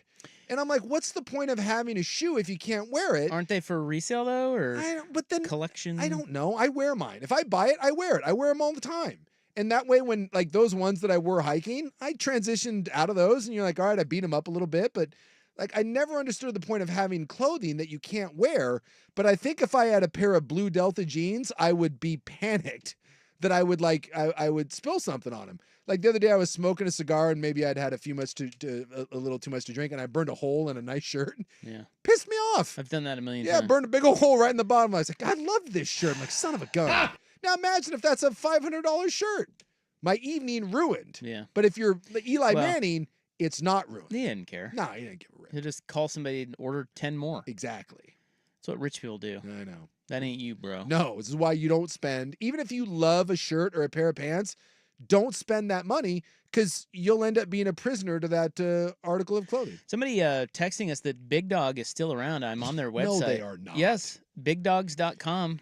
T-shirts. They have got kind of a resurgence. And do you know who was like a brand ambassador for them? Oh, Flavor Flav. Alex Crawford, what? Alex Crawford's like a former tiny human producer being. of 1080 The Fan. He wore Big Dog clothing. He was a Big Dog brand ambassador. He can't thought it was believe hot that even when it that's- went cold. I can't believe that's still a thing. Is Big Johnson, are those shirts still around? Oh, that's got to still be a thing. There will always be men who think those are awesome. good grief. I'm still trying to wrap my head around Alex Crawford. And I love Alex Crawford, but Yeah. why would he be a brand ambassador? Because He'd Alex been Crawford. tweeting about how Yeah, awesome Big Dogs were forever, and he's 100% the sort of hipster that would think that Big Dog clothing is hipstery awesome. thing. There And you the go. fact that he's such a small guy, he loves the irony of wearing a Big Dog by the way, t-shirt.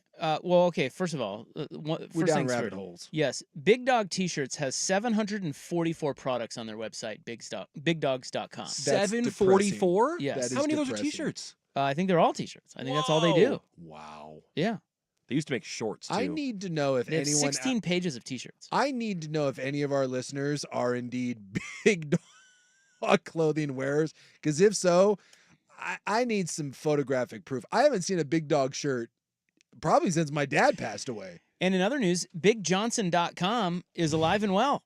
So these are real. Yeah, When I was like in middle school, there'd be a kid. It would be like Big Johnson Casinos, liquor in the front, poker in the rear. Yep. Oh Yep. God. Yeah. Well, right. Yes. I don't know if you saw, Isaac. Right now, Big Dogs has the special championship edition Yes. golf shirt. It's got a big dog with one of those little Scottish hats on it. It says, "Let the big dog eat." I know what Rob's getting for Christmas this year from me. What are you, a large? I'm a large. Yeah. They also have the Donald Trump fist pump fight But with a dog? shirt. Big. No, this is Big Johnson. Oh, Big Johnson. Not Big Dog. No, we're getting confused. Yeah. So they've got several Trump shirts out now. And it says, "Find the best bush hammers, Big Johnson." Those were Bush hammers? My God, what is happening? those were the Big Johnson shirts. They got banned from Y East Junior High School. It was very controversial. Like, it was a big deal, and so kids would have to turn them inside out. And so kids would wear them like underneath like their jackets or sweatshirts. You'd walk down the hallway and they're like, "Hey, check this out." And then they would lift up their sweatshirt to reveal their Big Johnson shirt and be like, "Yeah, they can't tell me what to wear." And then they'd put it right back down and then go get a chicken burger. So if I gave you, let's say I'm going to give you $100,000. Yeah. That's it. That's it. So it's Good. not life changing. No, it's but that's a good money. It pays for my kids' school. I will wire you $100,000 right now. Yeah. I need you to wear Big Dogs or Big Johnson shirts for the rest of your life. No, You're not doing it? no, $250. no. Like Really? even when I go Rest out to of- dinner and stuff, The Yep. rest of or my just my life. Well, I T-shirt mean- collection. No, Yeah. that is my where it's appropriate. How about this? Where it's no, appropriate. No, You don't have to wear it to like a wedding. no. Million. I think I'm taking it. Oh, come on, dude. Again, $1 million is a lot of money. It doesn't prevent me from working. I like my life. You know what I like? Not having to wear Big Johnson or Big Dog t-shirts. That's worth $1 million to you. Yes. Yes. I mean, come on, Garth Barks. Let's go. I'm looking at a shirt right now. If at first you don't succeed, then maybe you just suck. Big Dogs. So profound. Here's the thing, and I learned this a long time ago. Buddy of mine was talking to me once about this, and look, what kind of car you drive, you know, what your fridge is, none of that stuff matters in your life. It doesn't, right? Speak for yourself. It's insignificant. But you know what does matter? Whether you wake up in the morning and you feel good or not. And if you wake up every day, this is his thing. Like if you're looking at buying a car, and the difference is, let's say your payment is $300 difference. You're like, $300 is a lot of money. But it doesn't. Obviously, there's some people where it makes or breaks you. But if it's just like, I don't know if I want to spend that money. And every day you wake up and you go into your front yard, and it's something you do every day, and you look at your whatever. I don't want to crap on anyone's car. Let's say you drive Pontiac. like a Subaru Forester. And you wake up every day and you see your Subaru Forester in your driveway and you think to yourself, I do, versus going out and maybe you get into a Jeep or a Bronco or whatever your car is. And it's not the most practical thing in the world, but when you look at it, it makes you smile and you're in a good mood and you get in it. And for Can that, I take a time out here? yeah. You notice how Suk used your car as the pathetic car and Yeah. his car as the great car? Well, my car came up earlier today between us because I was at Lowe's, and when I went to the parking lot, I almost went to a different Subaru that looked just like mine, and it had a bumper sticker on it that said, "Here I go in my gay little car." Yeah. Oh, believe me. What? Yeah. That's what it said? Yeah. I'm gay, I'm Believe me, shots were fired at Wow. Buckley then, and they're fired now. My point is, let's say, or whatever it is, like you said, what's an impractical car? You know, whatever it is. Let's say Pontiac. a Pontiac, right? You want to Do drive they even make Pontiacs anymore? you want to drive a Pontiac Probably. T-top, bandit style, right? And that is completely impractical. But when you see it, it makes you smile. Or buying a fridge, you're like, well, I don't want to buy the nicer fridge. But every morning you wake up to go get your glass of orange juice. If one fridge makes you happy and the other one you look at and be like, God, I hate that fridge. Find a way to get the one that puts a smile on your face because life is short. And you know what life is too short to do? Wear Costco clothing and Big Dog clothing every day of your life. How's my attitude? Call 1-800-BITE-ME. Just every day when you wake up and you realize you have to put that on your body. Now, here's the thing. But then you look at your bank account. Yeah, well, if you wake up though and that shirt, that Big Dog shirt, you're like, hell yeah, Big Dog, then you wear the hell out of it. Yeah. Me, I couldn't do it. I It would just- break my will. You know what makes me happy? I just ordered my Just Here to Bang Big Johnson shirt. That's what makes me happy. Well, I Just here found to one bang. for. But what's the? There's always a little catch to it. I'm just here to. Is it a drummer or something? He's it looks like he's shooting off fireworks. Yes. Yeah. Because that's Make the it a thing. bang. Yeah. There's always. Yeah. They he's give you an out. Yeah. It's like he's lighting a firework, but he's like, I'm just here to bang. It's the innuendo. Yeah. Yeah. There's like a fish. There's one I remember. There was a fishing one. It was like no hole is too deep when you're carrying a Big Johnson, and it was Johnson fishing rod. Yeah, God, sure. Yeah. It was always like that. So uncomfortable. Well, I found one for you being a Patriot, Sook. It's a bunch of big dogs Yeah. putting up the flag at Iwo Jima, and it says, the few, the proud, the big dogs. Let's go. You tell me you wouldn't wear that for free, much less $1 million? And by the way, mission accomplished, because on the Vancouver Ford text line, I've already triggered Costco clothing bro. He gets very sensitive about it. I love you guys out there. We love Costco. Just I don't take a deep breath. I don't love Costco clothing, but we've talked about this before. We all have succumbed to some article of clothing from Costco. No. You never have? I draw a hard line. Oh, I have. I'll wear a pair of shorts Well- next week that I got there for $7. They're great. That's right. See, that's what it is. You're just strolling around while your wife's doing God knows what, and you're like, wow, You don't build your wardrobe there, but you see a Yeah. ridiculous deal Yes. of one thing that works. You're like, okay, I Yes. can grab that golf polo. that yeah. shirt is not bad, and that's only 20. I've got to get that. Can't do it. I've done it at least twice.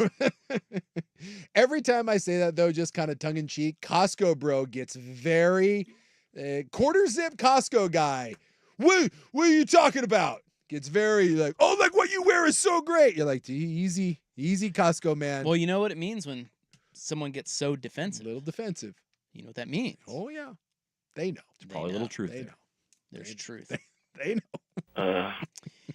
All right, well, we got to nothing. No, we haven't now- gotten to anything all damn day. Now we get to nothing more. In the news, I've got. Would you like to know what's going on with Eamon Bundy? Do you remember him? They're the one that they had the siege right at the Well, he's a guy. yeah, but he He's led not the, a them. well, but the Bundys are a them. It's a group, and Yeah. they took over like that Yeah. government installation. Yeah. Yeah, I've got the latest on him. The Bundys. I think they might be Mormons. I think they alright. might be fundamentalist LDS people. We'll get to that next on In the News. Here's Buck. This is an open champion.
Unreal. We did. Well, hot Big Dog and Big Johnson T-shirt talk. That'll happen. It will happen. Yeah, it will. I was actually just thinking about other, like 80s and 90s brands that we wore that are just. I bought a hypercolor T-shirt once, and it was the worst mistake. I had one of those, orange. If you're a fat kid, don't buy the hypercolor. Do you remember? That's the shirt, by the way, that changes colors when you get hot. Heat, yeah. Yeah, my little. I remember that. Your little man boobies in your armpits, and like you don't want that. It's not, Do you remember it's not good. Esprit? Oh yeah, I remember Esprit. Are they still around? I'm sure they are. Did you guys wear Gecko Hawaii? No, Gecko never heard Hawaii of was that. like a Mervin's brand. Yeah, Body Glove was a thing for Body a while. Yeah, Glove. Body Glove and Gecko Hawaii were What kind of about one and the same. LA Gear? Yep. God, that was shameful. There's nothing worse if you asked your mom for a pair of Nikes or Adidas and she bought you catapults. Catapult. You're like, Ma, what are you doing? Are She's you like, kidding me? Karl Malone wears these, or some BK Knights. Or cheetahs. I had cheetah shoes and jeans. It's tough. It's tough out there. Guess. Did you ever wear Guess? Man. I think it was too fat for Guess. Guess was a skinny man's game. Bum equipment. I had to shop. There you go. I had to shop in the Husky teen section. The bum equipment. Yeah, I remember those. All right, July 19, 2024. It is time now for In the News. I'm your noted newsman. We gotta move this along here. Yeah, for real. It is National Daiquiri Day. It's a mid. It is mid, but I'm not gonna lie. If you presented me with a daiquiri on a hot day, like right now, I wouldn't turn it Soup's down. a rum guy. I do like rum. I love rum. It is also Flight Attendant Safety Professionals Day. That confuses me, but Yeah, I know. I think it's. just for flight attendants or Only flight and attendants who are safety? safety professionals. Well, I think it's reminding you that flight attendants are actually safety professionals, not just there to get you booze. They're not just a waitress or a waiter at a bad restaurant at And we can't 35,000 feet. just acknowledge that on Flight Attendant Day. We need a separate day. Correct. Okay. Hot tomorrow. Someone brought up Ocean Pacific. OPE. Yeah. Dude, I just bought a pair of corduroy OP shorts like Yeah? 2 weeks ago. They're still out there, huh? Yeah, they're still back there. I saw those bad boys and I'm like, oh yeah. Corduroy coming back around? I don't know if it is or not, but I saw a pair of corduroy OP brown shorts and I was like, oh. You know, I have a 8th grade, here I come. controversial. Well, maybe it's not controversial, but it might be surprising. I don't know. I get a lot of clothing from surf shops Yeah, surf shop. because we go to San Diego a lot. Surf shops have a great They do little because style to them. you think that so a lot of O'Neill, a lot of Like Rip Curl, yeah, O'Neill, like stuff like Roxy's yeah, for stuff gals. like that. And it's good because you would think that you go into a surf shop and it's all just t-shirts and flip-flops, but it's not because it gets cold on the beach. Make great stuff. And so that you can get winter clothes there too. Yep. So I always stock up when we go to San Diego and get all my stuff there. It's funny you say that. One of my favorite companies, and it's a independent brand, and so it's a little more expensive. It's handmade in LA. It's called Sport of Kings. It's a surf place, and I love their stuff. But it's a little more expensive. But I like that it's a small company and it's actually made in the United States. It's no Costco though. It is no Costco. Costco brand. Surf stuff is always comfortable too. They Very. get that. Very. If you buy anything from a surf or a skate company, Yeah. it's going to be functional and it's Yep. going to be comfortable as hell. Yeah. Whether or not it looks good is up to you or other people, but it always is comfortable. That's right. Spicoli has tried it. Yes. And he signs off, bro. Well, I'm wearing a pair of checkered slip-on Vans as we speak. It is going to be hot tomorrow. Upper 90s, they're saying. I know I'm going down to Redmond for a music festival. It's supposed to be like 102. Is that big? They have a big ass. Yeah, Farewell Festival. What's it called? Farewell Festival? Yeah, dude, that lineup is Yeah, crazy. it's a great lineup. How does Redmond get that? I don't know. I mean, I guess it's just like band. I mean, Well, where do they? Where's the show? I don't know. I've never been to this one, but I'm assuming I think it's at some sort of camp. It's at campgrounds because you can camp there too. So Who are you going to see? Well, we're going to see 2 days, so I'm bummed because today is Jason Isabel, and I wanted to see him. So the one I'm going down specifically to see is Ryan Bingham. That's who I want to see. But then we get Camp, we get Whiskey Myers, we get Billy Strings. Is Charlie Crockett down there? I don't know if he's down there or not. Black Pumas are playing on Sunday as well. They're good. They're good. It's a really, really strong lineup. How about this one? Leanne Rimes. I was like going through the Why headline. did you mention her? Because I through the headliners, I was like, really? Leanne Rimes? Like of all the really good, Coulter Wall. Well, she's like, a big name. Is she? Yeah. Like, they have all these great musicians, and then you hit me with Leanne Rimes. So it's kind of a country, yeah, it's a festival. it's a country festival. except black pumas aren't really country. I know. There's some that are a little different, but I'm bummed with no Jason Isabel. But Whiskey Myers is great, and if you don't know who Ryan Bingham is, look him up. Ryan Bingham might be my favorite. Well, he isn't. It's not a maybe. He is my favorite thing going in country music. Dude's an absolute stud. I've got an update on Ammon Bundy and what's real, what's fake with this CrowdStrike crap. That's next on The Fan. This is The Fan's Window into Sports, a view into today's top stories. Brought to you by Window Nation, online at windownation.com. Yeah, guys, Zach Edey will not return to this game after going down with the ankle injury a few minutes ago. It's got to be frustrating for Edey. As you may recall, he put his Olympic dreams on hold to be here with this Grizzlies organization. It was important for him to play, and we hope that he gets better soon. Oh, no. We've already lost Zach.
The Fan. All right, this is in the news for July 19, 2024. A couple things. Well, the big thing, I'll get to you Ammon Bundy next week. He can wait. Okay.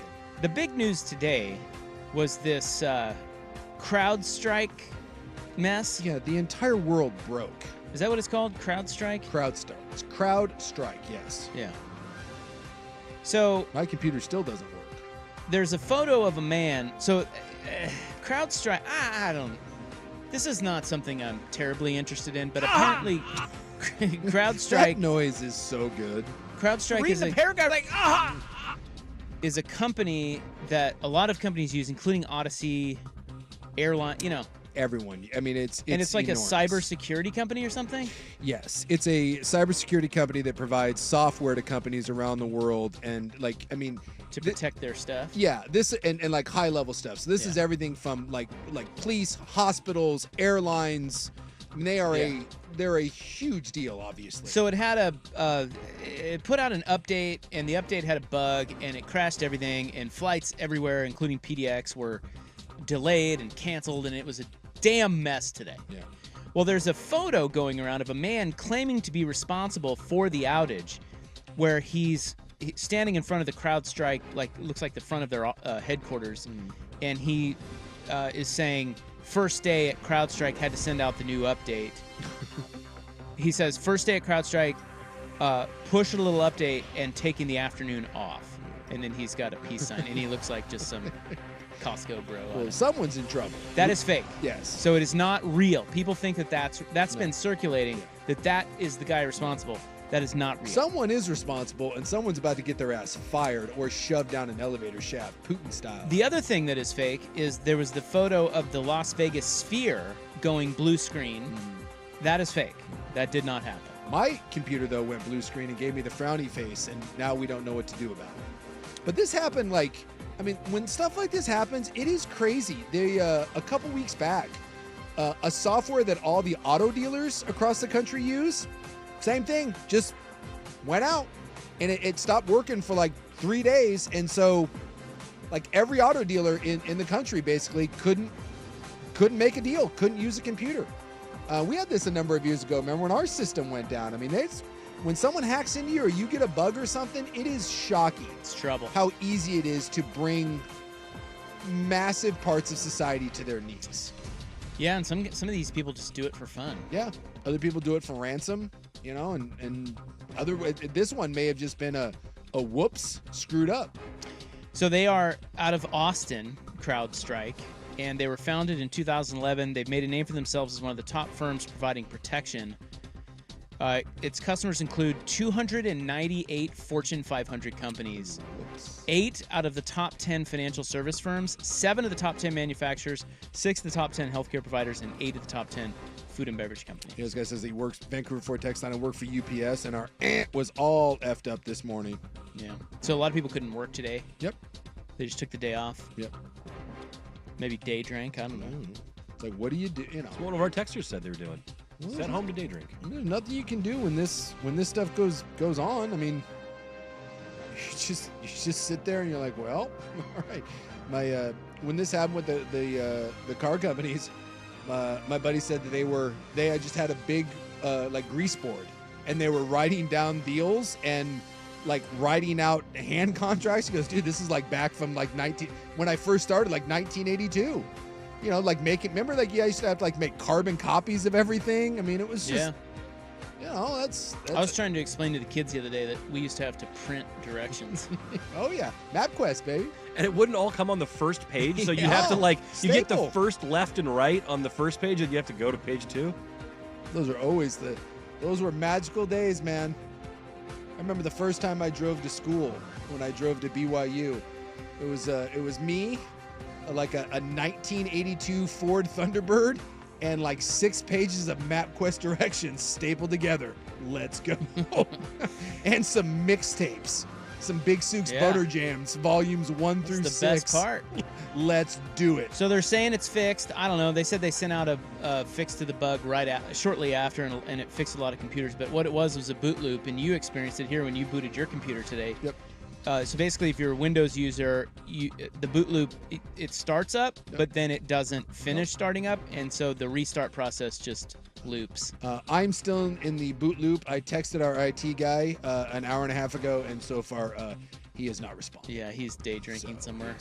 He's out. This is above his pay. This is probably Corporate Odyssey is running around like crazy right now, I bet. It's probably not good. No. I love Joey. I want to snuggle with Joey. We got an email from our big head cheese boss about this earlier today. And it's big when he's on the email. Yeah. When the big man comes in from Philadelphia, you're like, oh boy. All right. Well, that's all we have time for. I'll tell you about Ammon Bundy and what's up with him next week. That is in the news. July 19, 2024. The Hot 5 at 5 is next. We'll get you an update on the Open Championship, and baseball is back. Also, a Hall of Fame football player arrested. It's 5:02 on The Fan. Dusty here for Victorico's Mexican Food to tell you about one of their new menu items, quesabirria. Tacos filled with birria-style beef and cheese with a side of birria sauce for dipping. Pick up your favorites in-store or online at victoricos.com. Texting enrolls you into recurring automated text messages. Consent not required to purchase. Message and data rates may apply. Hey.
Hope you're having a nice little Friday. It's Rop and Sooth. We are meandering through the sports day. Hope you're having a nice little day. I really do. I mean that. What's up? Excited. Big Sook's over there. He's already getting ads for Delta, or what is it called? Blue Delta? Blue Delta? Blue Delta, yeah. Blue Delta. Yeah, the first thing that I when I popped up, I got a message. Someone sent me a message on Instagram, and I popped it open. And the first thing that popped up, big old ad right there. For Blue Delta. Blue Delta. It was listening to our conversation. That damn phone, man. It $450 knows. jeans, baby. Don't have that in the budget. Sorry. Coming up tonight in the club, we have more airline drama. We'll see who you side with. Again? It's damn airlines. We'll talk more about age-restricted bars and restaurants, which I'm all for. Yeah, I didn't know. Like I've This seen is a thing now. I've seen the 21 stuff, but people are saying that some of these are putting them at like 30 now. Yep, they don't want the 20s. You get carded. No one wants the Will Ortners of the world coming into their Now- restaurant. No, Correct me if I'm wrong. Can you claim discrimination on something like that? probably. I don't know how any Like, of that works. I mean, isn't that ageism? Like, you Yeah, can't. I mean, you maybe. couldn't tell someone not to come in because of the color of their skin or Well, like their Could gender. I ban the right? olds? I don't There's know. probably some legal, like, it's a private Well, there would club or have to something. be, but I'm just wondering how they get around that. Well, like, across the street from me, there's the homes, the Fairway Village. You have to be a certain age. You can't have kids there. Yeah. There's always a loophole. Yeah. It's like what they always said that like Hooters Yeah. would get sued because hiring practices, but they were around for years. They never got sued. I there was always those, but every time you went into one, there was always gals with giant up tops that were working there, and I know they face lawsuits and stuff. But again, you find ways around things. Yeah, I mean, if we want to eliminate kids, we're going to find a way to do it. I mean, Absolutely. You're not stopping us. I'm not gonna lie. If you told me there was a restaurant that didn't have 20-somethings, Yeah. I'd be intrigued by that. Me too. Of course, there's probably a lot of dirty old men that would want the 20-year-olds. Wait. Well, you go into places and there's a lot of old men that like you when kidding the me? youngs are in there because then they can they can go hit on them. Also, might you have a plastic penis? That tonight, 6 to 7, an expose. I'm always the last one to know. My father-in-law's penis lit up a room wherever he went. It was very important to him. This hour, we will not interview Joey Harrington because he is avoiding us because we've called him out on his lies. Blatant So lies, he is by the now. way. He says he's on vacation. Yeah, he's ducking us. We have the Blazers over under win total. We'll see if Big Suit's going to put his cheddar on it again. And which NFL team has the most expensive ticket? The Blazers over-under last year was my biggest gambling payout in probably 6 or 7 years. So we'll get That to all good, of that. nice. It was a nice little. It was nice. Oh, I was pissed from the year before, so I did the old double up. Showed them. Yeah. We'll get to all that coming up right now. The Hot 5 at 5:09. Hot opinions Oh, golly, I'm hot today. and hot air. It's time for the Hot 5 at 5. That's hot. The Hot 5 at 5 on Primetime with Isaac and Sue. No, I mean it. That's very hot. The Hot 5 at 5 with Isaac and Sue. Brought to you on The Fan by Victor Rico's Mexican Food, the most popular burrito spot in Oregon. Online at victorricos.com. Well, hello there. Number 5. Portland Thorns have made it official, naming Rob Gale permanent head coach. Yeah, it was a misleading the headline. They're like, oh, they got a new coach. I was like, really? No, they just took the interim label. I don't like when they do that. After an international search, Well, they didn't win a game to start the season, and so they moved Mike Norris out of there. Yeah. And then this guy takes over, and they won 6 straight. Now he's the guy. So they're like, well, that's good enough for us. You're the coach. I am not personal friends with him, unlike Phil Neville, who is, we're close. We high-five now at Timbers games. from time Going to the time. big game tomorrow? Don't the Timbers play tomorrow? Oh, Oh, you're yeah. going to Redmond. I'm going to Redmond, so. Unfortunately, Phil's going to have to win this one without me. Why do the Thorns not play until the 24th of August? Can anybody is that the Olympics? That's probably Probably an an Olympic break, yeah. They do have the one against Wrexham's female team coming up just next week. I think on the 26th. Is Rob McElhaney going to be here? Caitlin Olsen is, and I've told Buck to get her on the program. So far, we've heard nothing. Thanks a lot. That's Buck. Number 4. Thanks for nothing. Reach out to the Thorns. I will do that. Former Bears cornerback.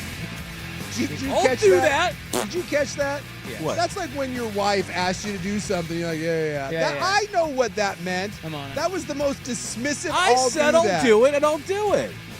Yeah, I'm gonna fold some laundry. Eventually, I'll get to it. Former Bears cornerback Eddie Jackson is signing with the Baltimore Ravens. It's a 1-year deal. He's a former All-Pro. Yeah. Is he, Good little signing. How long in the tooth there?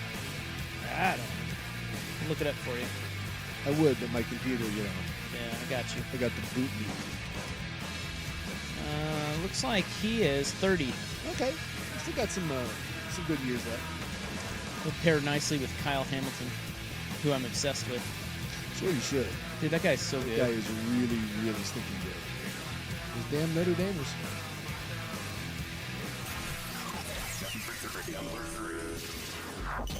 Number 3. NFL Hall of Famer Lawrence Taylor has been arrested.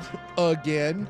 Yeah, he's had a lot of. Well, this one's for I guess this one is adjacent to the really bad things that he did. And recurring, correct?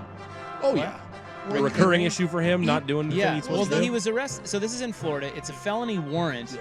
It's a sex offender violation. Yeah, he's got to register because he's a sex offender. He has to register and let people know, and he's not doing it, and he's hiding where he's at, and you can't do that. So he did it. So this was like 15 years ago, but he pled guilty to charges of sexual misconduct and patronizing a prostitute. Yeah, which you do all the time. She was like, well, you're always patronizing the prostitutes. Of age.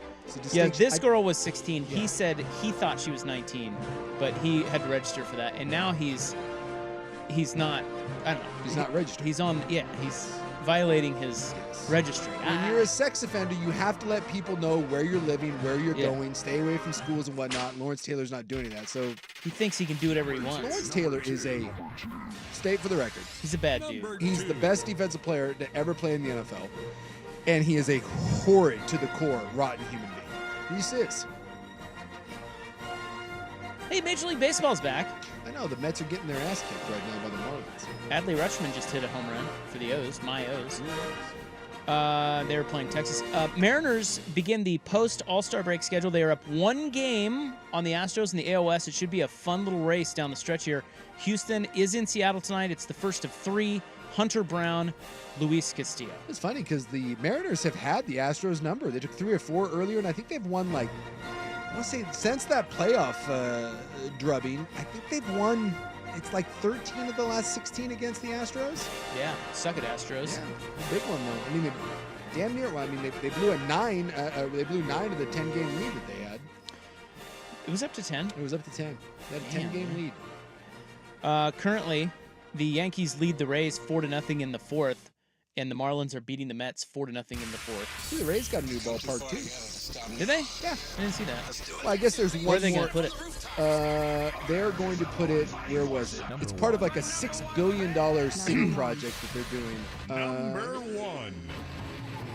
God, I'll have to look it up. Is it going to be in Portland?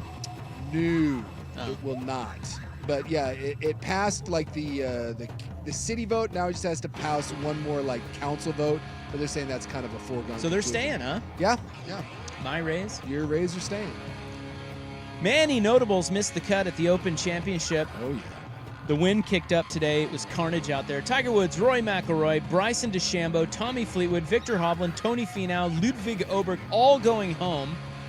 The leader is Shane Lowry. He is 7 under. He had a freak out over a photographer today. He got all pissy about it. Daniel Brown is an Englishman.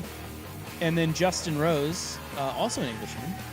Those guys are 5 under, 2 back. Only 7 other players are in the red. You have Horschel, Burmester, and Scheffler, 2 under. Schauffele, Cantlay, Jason Day, and Corey Connors, 1 under. And that is it. 10 guys under par. Yeah. Tiger, I think, finished 14 over. Yeah. He said he's going to take a break till December. And Rory was like, he made a few birdies on the back, but he was like 13 over at one point. It's Dude, that guy. Yep. Wyndham was 16 over. Yeah, windy. Played terrible. Well, some of the wind gusts that they were announcing some of those shots, they were just. Was rough. It was silly. I mean, you couldn't hit the ball in the air. Guys were having to try to hit the ball like a foot off the ground because it got up in the air, and then you couldn't. You had no idea where it was going to go. Yeah, they couldn't control the. No. I mean, they couldn't control their ball today. No. So it makes you really appreciate Shane Lowry being 7 under. Like, that's amazing. Yes. In that weather, but he got the. So most of the guys that are up at the top of the leaderboard all got the. They're all from the afternoon on Thursday and morning on Friday because that was the best of the weather. Yeah. The guys that struggled all had the morning on Thursday and the afternoon on Friday. And by the way, the new Rays Park is going to be in they're calling it the gas plant district. You can't do that. They are going to do it. San Diego's gas lamp. Gas lamp. This is gas plant. Get out of here with that. So they're going to do a $6.5 billion.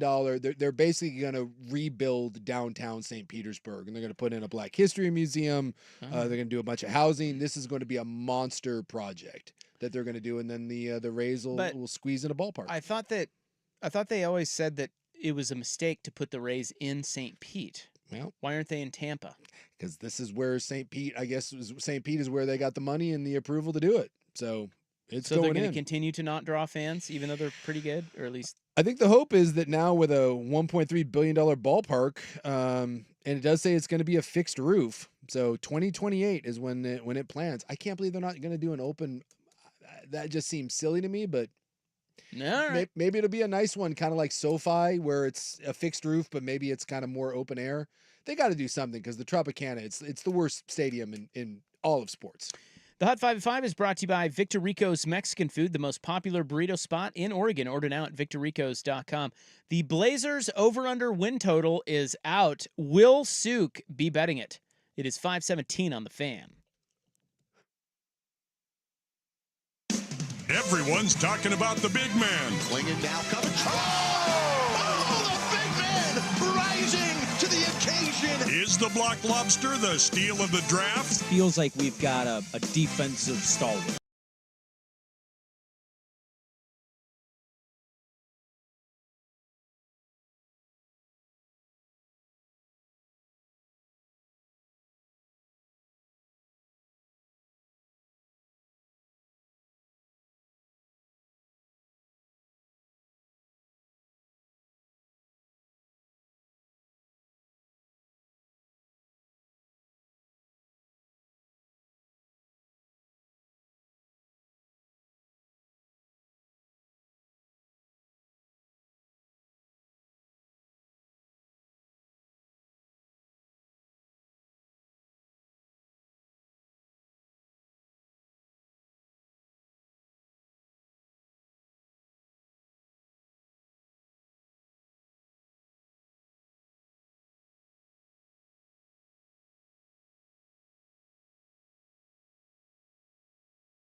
Ducking us today. What? So he will not be on in our next segment. Instead, we will tell you which NFL team has the most expensive ticket. But first, we have the official Blazers over/under victory total. Yes. Wonderful. Just marvelous. And it was a wonderful ride last year. It was the only thing worth watching with that Blazer team. Yeah, you won. You guys both won on that. Yeah. And I think they opened. This says they opened at 28.5 last year. That's right. That's we both had the under. I also put some juice money under 25.5. That also cleared. Yeah. So just to explain that, all you do is bet on whether or not they'll win fewer games than 28.5 or more games than 28.5. Mm-hmm. And you guys bet the under because you thought they'd suck balls. Yes. Well, and we you didn't cashed. think we knew that they would suck balls. And you They cashed. all suck balls. You cashed easily. Yes. Right? I think they won 22 or 23. 22. They were terrible. There was a brief moment there where they had started to play well, and where I was like, don't you effing Delano dare. Banton showed up and tried to be good at basketball. Because the year before, I also had a sizable wager on the over. For those people who think that I hate the Blazers, I don't. I just like gambling. And they started off red hot, and we're like, dude, this is a lock. And then they freaking tanked on me. They pulled the cord, and it just ripped my guts out. So this year's over/under Trailblazers win total is, and I want to know if you'll be betting this, 22.5. I can't touch that. That is awfully That is dangerous. That is so dangerous. That is awfully low. Now, I will say, I may place a small wager on this just to have something. And if I am placing it, I'm taking the under. Yeah. But that is far too dangerous to put any sort of significant wager down. It's a tough hurdle to clear. That's low, but can I make a case for the under? Absolutely. Because with the Cooper Flag stuff, Yep. I just think Yeah, flags! more so than ever, teams like the Blazers are going to be committed to tanking. And if you're going there's a player by the name of Cooper Flag who's going to be the #1 pick in next year's draft. That is, they're saying, I don't know about Wemby type talent. They're saying this is a generational talent. This is game changer. Yeah. So the tanking will be across the board. A lot of teams. Hot and heavy. So it's going to be, in other words, if you're going to tank, you really got to do it right and you really got to commit to it. Yeah. And I think the Blazers may be one of those teams. I hope so. Because they want to try to get Cooper Flag. Well, and Jeremy Grant's going to get dealt. We know that he's going to be out of there. You know that Ayton will pull something. It's just there's no way they put a competitive team on the floor next year. There's just no way. Chauncey will probably get fired at some point. Guys will start going down with back injuries. Simons could be shipped out of town. Look, you're right. The right side of this is the under. Mm-hmm. That is such a low total that I can't put any sizable bet, but I may throw $40 down on just to have something to watch, because what else are you watching? Well, how about this? It's so weird because you want them to lose. You do. If you are a Blazer fan, the mission statement is to lose as many games as possible. The weird thing is, I don't know if Chauncey gets that mission statement because he's probably coaching for his job and he's out there thinking they can contend for a playoff spot. There's only one team with a lower win total. They are tied with the same win total as the Washington Wizards. Wow. And then the Charlotte Hornets are 19.5. Yeah, teams with the biggest decrease from last season's opening totals. Brooklyn is 18 south of where they were last year. Yeah. And then Atlanta, Phoenix, and Portland are 6. Yeah, Brooklyn's going to be all kinds of bad. That's Now here's another bet. There's one other bet on here for the Zers, for your Blazers. Mm-hmm. And it is, will the Blazers make the playoffs? No. The playoff. Well, what do you suppose you got to lay? Playoffs?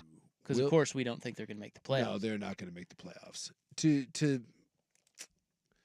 What do I have to lay to say that they're not going to? Dude, that's going to be a huge number. Yes. Huge number. Correct. God, you're going to be like minus. Dude, you're going to have to be like minus like. Shut up. I don't know, like minus 950, minus 1,000. No. No. No. Minus 10,000. Oh. Got to lay $1,000 to make 100. You got to lay 1,000. So if you laid $1 million, you could. That's a lock, though. Yeah. They're not going to the playoffs. That's true. If you got $1 million, lay it down. You'll cash 100,000 if the Blazers don't make the playoffs. That's the easiest $100,000. Like, well, okay. So how long is the season? 5 months? 82 games. Yeah. Well, how many months? Well, let's see. It goes starts in September. October to April, basically. Yeah. Yeah, 6 months. 6+. 6 to 7 months. Yeah. I mean, you're not getting that kind of return on your $1 million money anywhere else. Until Are ya? Kling Kong he's the rookie of the year and Simons breaks out and You're making Sharp 10% on your money in 7 months. Sign me up. it does. I mean, if I had it. It does seem like a lock, but you just Because I don't like those bets like that. no. But that's one That's where one. if you had a bunch of cash, dude, there is no way they're going to the playoffs. And I mean no way. No, it's not happening. It's not happening. As a matter of fact, it says on here, odds indicate a 99% likelihood of missing the playoffs. So minus 10,000, quite frankly, is great value. Because you're getting a 10% return on your Yes, investment. Yeah. exactly. What are the odds? Because I saw today that a popular bet that's popping up in Vegas is Bronny for Rookie of the Year. Well, didn't he have a great game the other night? I think he scored like 11 points. Hey, that's He just good. played not awful for one night. Yeah, I don't think he sucked. I love that that's where we set the bar. It's like, hey, he didn't look awful. I read And- he had and a great made- game. And he made a 3. I think he had like 11 points. Dude, that's good. That's where Dude, we're you at. will give him no credit. If he'll score 30 the next time, you'd be like, that's If he scores hollow 30. If he scores there's a long way from 11 to 30. That dude How many sucks. games do you think he plays in?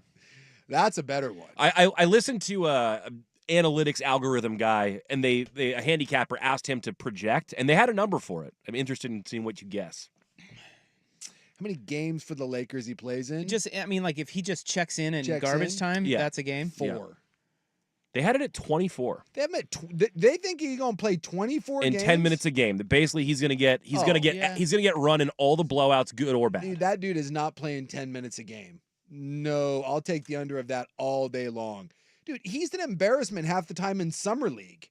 You think they're gonna put him out there in NBA games? Well, the idea is that they'll put him out there when they're either down 20 or up 20 and like let him finish the game.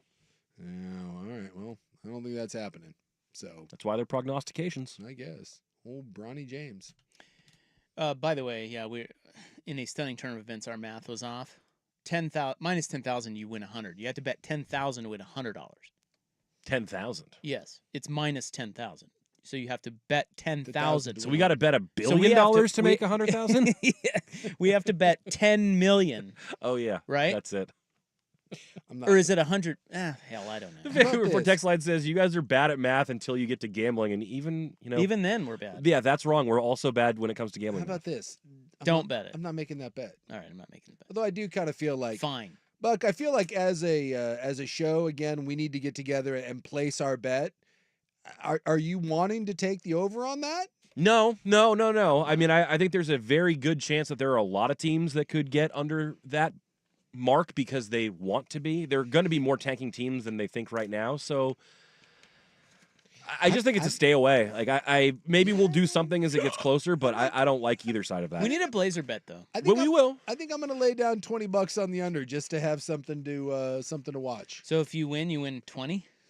Well, I'd have to. Is it a minus? I'd have to see what the odds are, but yeah, I think the only in this draft coming up, the assignment has to be to lose as many games as possible. So if you're gonna tank, this is the year you're tanking for. I'm taking it. I'm taking the under. Tell you right now, it's just gonna be a small little bet, be a fun little bet. Basketball coverage on the Fan is presented by T-Mobile. Switch to T-Mobile and you can get tons of benefits and still save on every plan versus AT&T and Verizon. Use their savings calculator to find out how at T-Mobile.com/switch. Which NFL team has the most expensive ticket? That's next. Here's Buck. This is an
switch. Now to the Well, my NFL. mama I told me saw a list of the each team's ticket prices.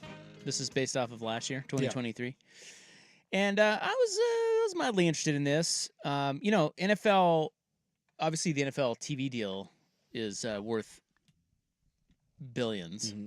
Well, we get a glimpse into what some NFL teams make because the Packers have to release theirs because it's owned by the people.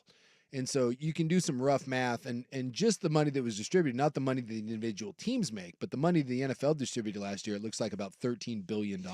Right. But separate of that are ticket prices. Uh-huh. Like locally, teams keep most Yes. of their gate. Yes, to keep gate, merchandising, and all that stuff. So, I mean, that's just the tip of the iceberg. The NFL is doing just enormous business. So the average NFL stadium has about a 70,000 person capacity. Mm-hmm. And the volume of home game ticket sales ranges from about 500,000 tickets to 750,000 tickets over the course of a season for a team. So obviously depends on price and how many you sell. Guess the average ticket price. This is one ticket to an NFL game. Average 2023. What do you got to pay?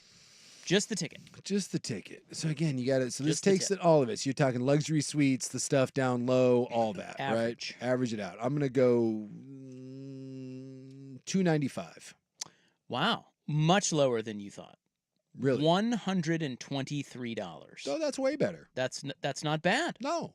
Well, again, though, at $123, you are in the BFE of seats. Have you ever sat at the top of CenturyLink? No, It's awful. I don't want to sit up there. It's really bad. Like, I mean, look, I know you're in the stadium, but it is. We sat up there in the end zone once years ago. It's just a terrible place to watch a game. You're not even watching the game at that point. You're trying to watch the video board because you can't see crap. So there's only one seat in the league that is under $100 on average. Guess the team. Maybe Jacksonville? No. Arizona. Correct. Okay. The Arizona Cardinals. That's the best. That's the best deal in the NFL. 98 is the only one that averages under $100. They're at $98 a ticket. Okay, and that's not a bad stadium. We've been there for like the national title. Yeah, it's nice. Just don't know how robust the market is there. The most shocking, as I look through the list, Mhm. the Panthers and Cowboys have the same average ticket price. Get right the F out of town. Yeah. No. Wait, I won't. That is criminal on the part of the Carolina Panthers. And then you wonder why they have a hard time drawing fans to their games. Seahawks? I'm guessing, by the way, the Panthers have one of the worst attendances in the NFL. That's a good question. Attendance, I don't know. I'll look it up. Let's see what it says here. I can find that for you. What are you going? What did you say with Seahawks? Yeah, the Seahawks rank 9th. So the 9th most expensive ticket is in Seattle. Okay. So it's not that cheap. No. Comparatively. They are right in between the Steelers and the Bears, who are 8 and 10. Well, the thing about NFL games too is, do you know if you go up for like a Monday night or a Sunday night game, you know parking at CenturyLink's $100. And that's honestly $100 is like I think for normal games. Like sometimes I think for Monday Night Football, it's more like $125, $150. And like I mean, they just get you coming and going. Aren't they trying to get you to take like the train or something? They got to figure something out because the or an Uber. Yeah, some of that stuff. Remember like parking too at like in the college football playoff stuff. We were down in Dallas. They were hitting you with that with $150 to $200 parking. I mean, some of the stuff they charge is just. I mean, I get that you're making money, but I mean, it just. I don't know. If I'm a fan, some of this stuff I tell people to go blank themselves. At some point, enough's enough. So, which team has the most expensive ticket in the NFL? It's got to be the Cowboys. It's not. It's like I said. Oh, you said that? Yeah, you said that. Panthers and Cowboys are the Panthers same. and Cowboys, and they're kind of middle of the pack. So let's go. It's going to be major markets. So it's going to be SoFi, LA. It's going to be New York. Jets, Giants, Rams, something like that. Jets, Giants, Rams, New York, LA, all wrong. Niners in there? Oh, Wrong. New England. Nope. No, actually, New England's pretty expensive though, but that's not number one. This is the average. The average ticket price for this team is $168.83. I'm trying to think. You think about it. Is it the Bills? Think about it. No, as a matter of fact, the Bills are one of the cheapest tickets. If you were to say, hey, Rob, you see the list. What are the best teams with the cheapest seats? Mm-hmm. It would be the Bills and the Bengals. Those are pretty affordable. They're like right under Arizona. I'm trying to think of so would Pittsburgh have a really expensive ticket? Well, again, I told you Pittsburgh is right there with Pittsburgh right there with Seattle. I'm just trying to think of other big brands that could charge a lot of money. It's not going to be like the Colts. You're gonna kick yourself. Who are we missing? Who's a big? It's not going to be Baltimore. Oh, the Kansas most City. expensive ticket. Nope. What am I missing? Las Vegas. Ah, rat fights. Are you kicking yourself? I am kicking myself. That should have been under the table. Yeah. Novelty. Yeah. Vegas. Yeah. Raiders. Yeah, it's expensive. So if they get really good, watch out. Everything in Vegas is so expensive. Yeah. So the worst teams with the most expensive ticket: Raiders and Patriots.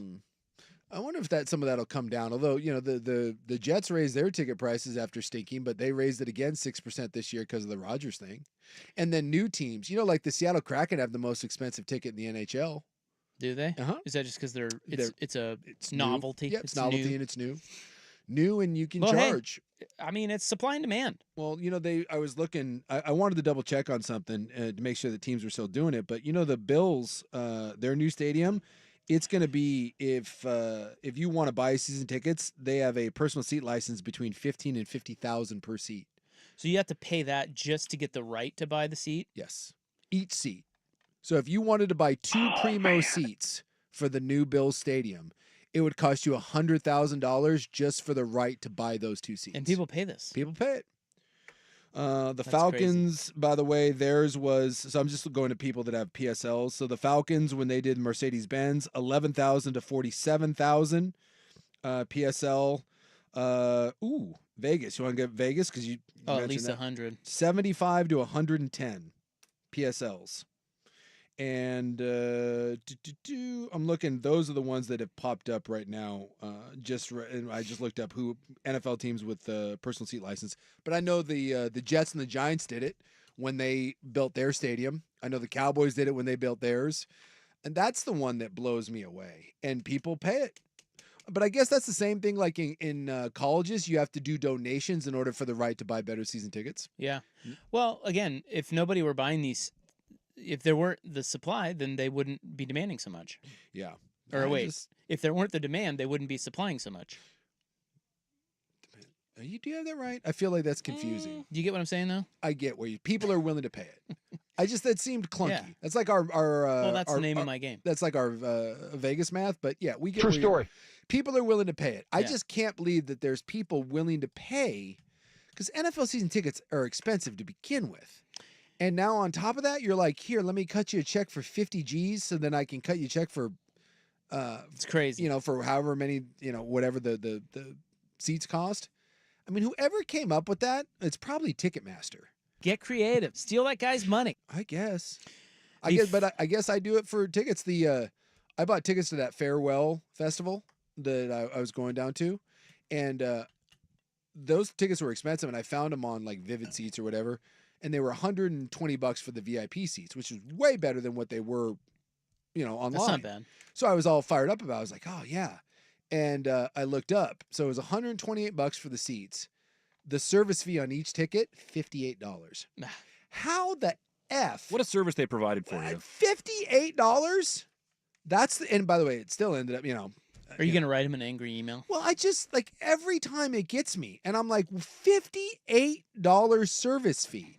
What does that service besides my back door with no lube? It's pretty crazy. Right in the butt. So here I am making fun of personal seat licenses, and yet I just spent. So would you rather they just tell you? Yes. They are going to rock your ass for 2 hours. Yes. What did you say? It was $128 plus 50. It was $128 ticket. So would you rather just them say it's $180? Yes. And then still stiff you with the fees, but I mean, it's still in there. It's built in there. They just tell you. Yes. Yeah. Why do they even split it out? That just pisses people off more than. Exactly. Just tell me what it is. Tell me up front. It's like a restaurant. Just tell me the gratuity is included, and I'll just accept that as it is. Don't throw it on after and be like, hey, by the way. So the top 5 most expensive tickets in the NFL: the Eagles at $139, the Packers at $142, the Patriots at $143, your San Francisco 49ers at $161 per ticket, and then the Raiders at $169. I still contend. I don't think you're getting 2 or 3 seats together at any of those ballparks for that price. I just don't. Yeah, I think it depends on the game. Depends on the game. Like, I think that is if you are in the worst possible seat, possibly one off. Because if you're buying a single, it's different. And they do dynamic pricing. I don't know, man. That just seems awful cheap for an NFL stadium. Well, they're saying average. So remember, some of these tickets are pretty cheap. Yeah. Like you go way up in the nosebleeds for some of these stadiums. Yeah. I mean, yeah. $40-50. But again, I got to wonder, what do you, I don't know. What is the allure of, unless it's like a World Series sort of thing, you're like, hey, I just want to be in the building. I, for the life of me, will not understand the allure of spending even $60 to go sit in a seat at the top of an NFL stadium where you literally cannot see a damn thing. And then you're still getting stuck with the parking. You're still getting stuck with the $17 beers. You're still getting stuck with the $30 nachos. I don't know, man. I think people just want, I'm with you. I would, it's not my thing, but I just think people want to be a part of they want to be a part of it. They want to be there. They want to be in the community. Yeah. And that's what it is. And just, I guess, just being in the stadium, I guess. It's funny because I've almost gone exclusively to just secondary market. I don't even attempt to buy from teams anymore. Or like, I just, I'm like, oh, let's go find it. And if I can find a good deal on StubHub where the fee doesn't rake me over the coals, I go to it. But I don't know, man, sports, I keep thinking that there's a breaking point, but we've yet to see one. We've yet to see it with ticket prices. We've yet to see it with contracts. We've yet to see it with stadiums. We've yet to see it with TV rights deals. I keep thinking there's a bubble, but there never seems to be one. Yeah, obviously this text is correct. It's the Vancouver Ford text line. The service fee is a way to bait you into buying the ticket. They've done the research that people put the ticket in the shopping cart and then they're more likely to check out than if they give you the total cost up front, which I'm sure, yes, of course. I'm sure that's why they do it that way. Yeah. But I think more savvy people just want to, they just, look, I know you're bending me over. Yeah. Just be upfront about it. Yeah. Don't try to bait me into buying tickets. Kiss me a little and buy me dinner first. Because I'm not stupid. I'm gonna either push the button based on full cost or not. Yeah. You're not gonna get me. Oh, it said $112, so I mean maybe a lot of people do that, but well, I will have like on my phone, I've got like 6 ticket. I have a little tab that I keep for all my tickets. And I've got a bunch of them on there. And the one that has become my go-to that I look at first. SeatGeek. No, because SeatGeek does the stupid, doesn't tell you the fees up front. It drives me crazy. So I have, I've got 1, 2, 3, Vivid? 4, 5, 6, 7, 8, 9. I have 9 of these. Are you serious? Yeah. It's my tickets. Yeah, I believe you. I didn't know there were 9 of them. TickPick. Oh, whoa. TickPick gives you a flat cost. It's what you see on there is what you get. And sometimes not all of this you can find. That's why sometimes people sell on one site versus the other. Sometimes they sell on all of them. But I find that the TickPick is that's their big thing is no hidden fees. This is the cost. What are the others? SeatGeek is the same. Does that as well? I think SeatGeek is more upfront about. Well, he just said they weren't. Oh, they're not. No, I thought they were. No, SeatGeek will hit you with the fees too. So SeatGeek, Vivid. So there's Ticketmaster. I have Axis, SeatGeek, Live Nation, Vivid Seats, StubHub, Ticketmaster, TickPick, Game Time. Okay, Game Time. Yep. Sometimes it's funny because sometimes I can't find something on StubHub or whatever, and I'll flip over one of the other ones. You're like, oh, and sometimes it's the same seat. You can see it, and sometimes but it's cheaper on one versus the other. And so I'll poke around. Is that like Ray-Bans where they're all owned by one company? Probably. They just do different apps. do different apps. I don't know. But yeah, like, you can poke around on there and try to find, sometimes you can find stuff for like the Farewell Festival. The ones that I ended up getting, I think the site that I bought them on ended up being like $60 cheaper than on 2 of the other sites. And so I was like, all right, I'll buy them here. All right, there's hot ticket talk for you right in the butt. Right in the butt? Right in the... We'll be right back. It is 5:50 on the Fan. It's time for a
All right.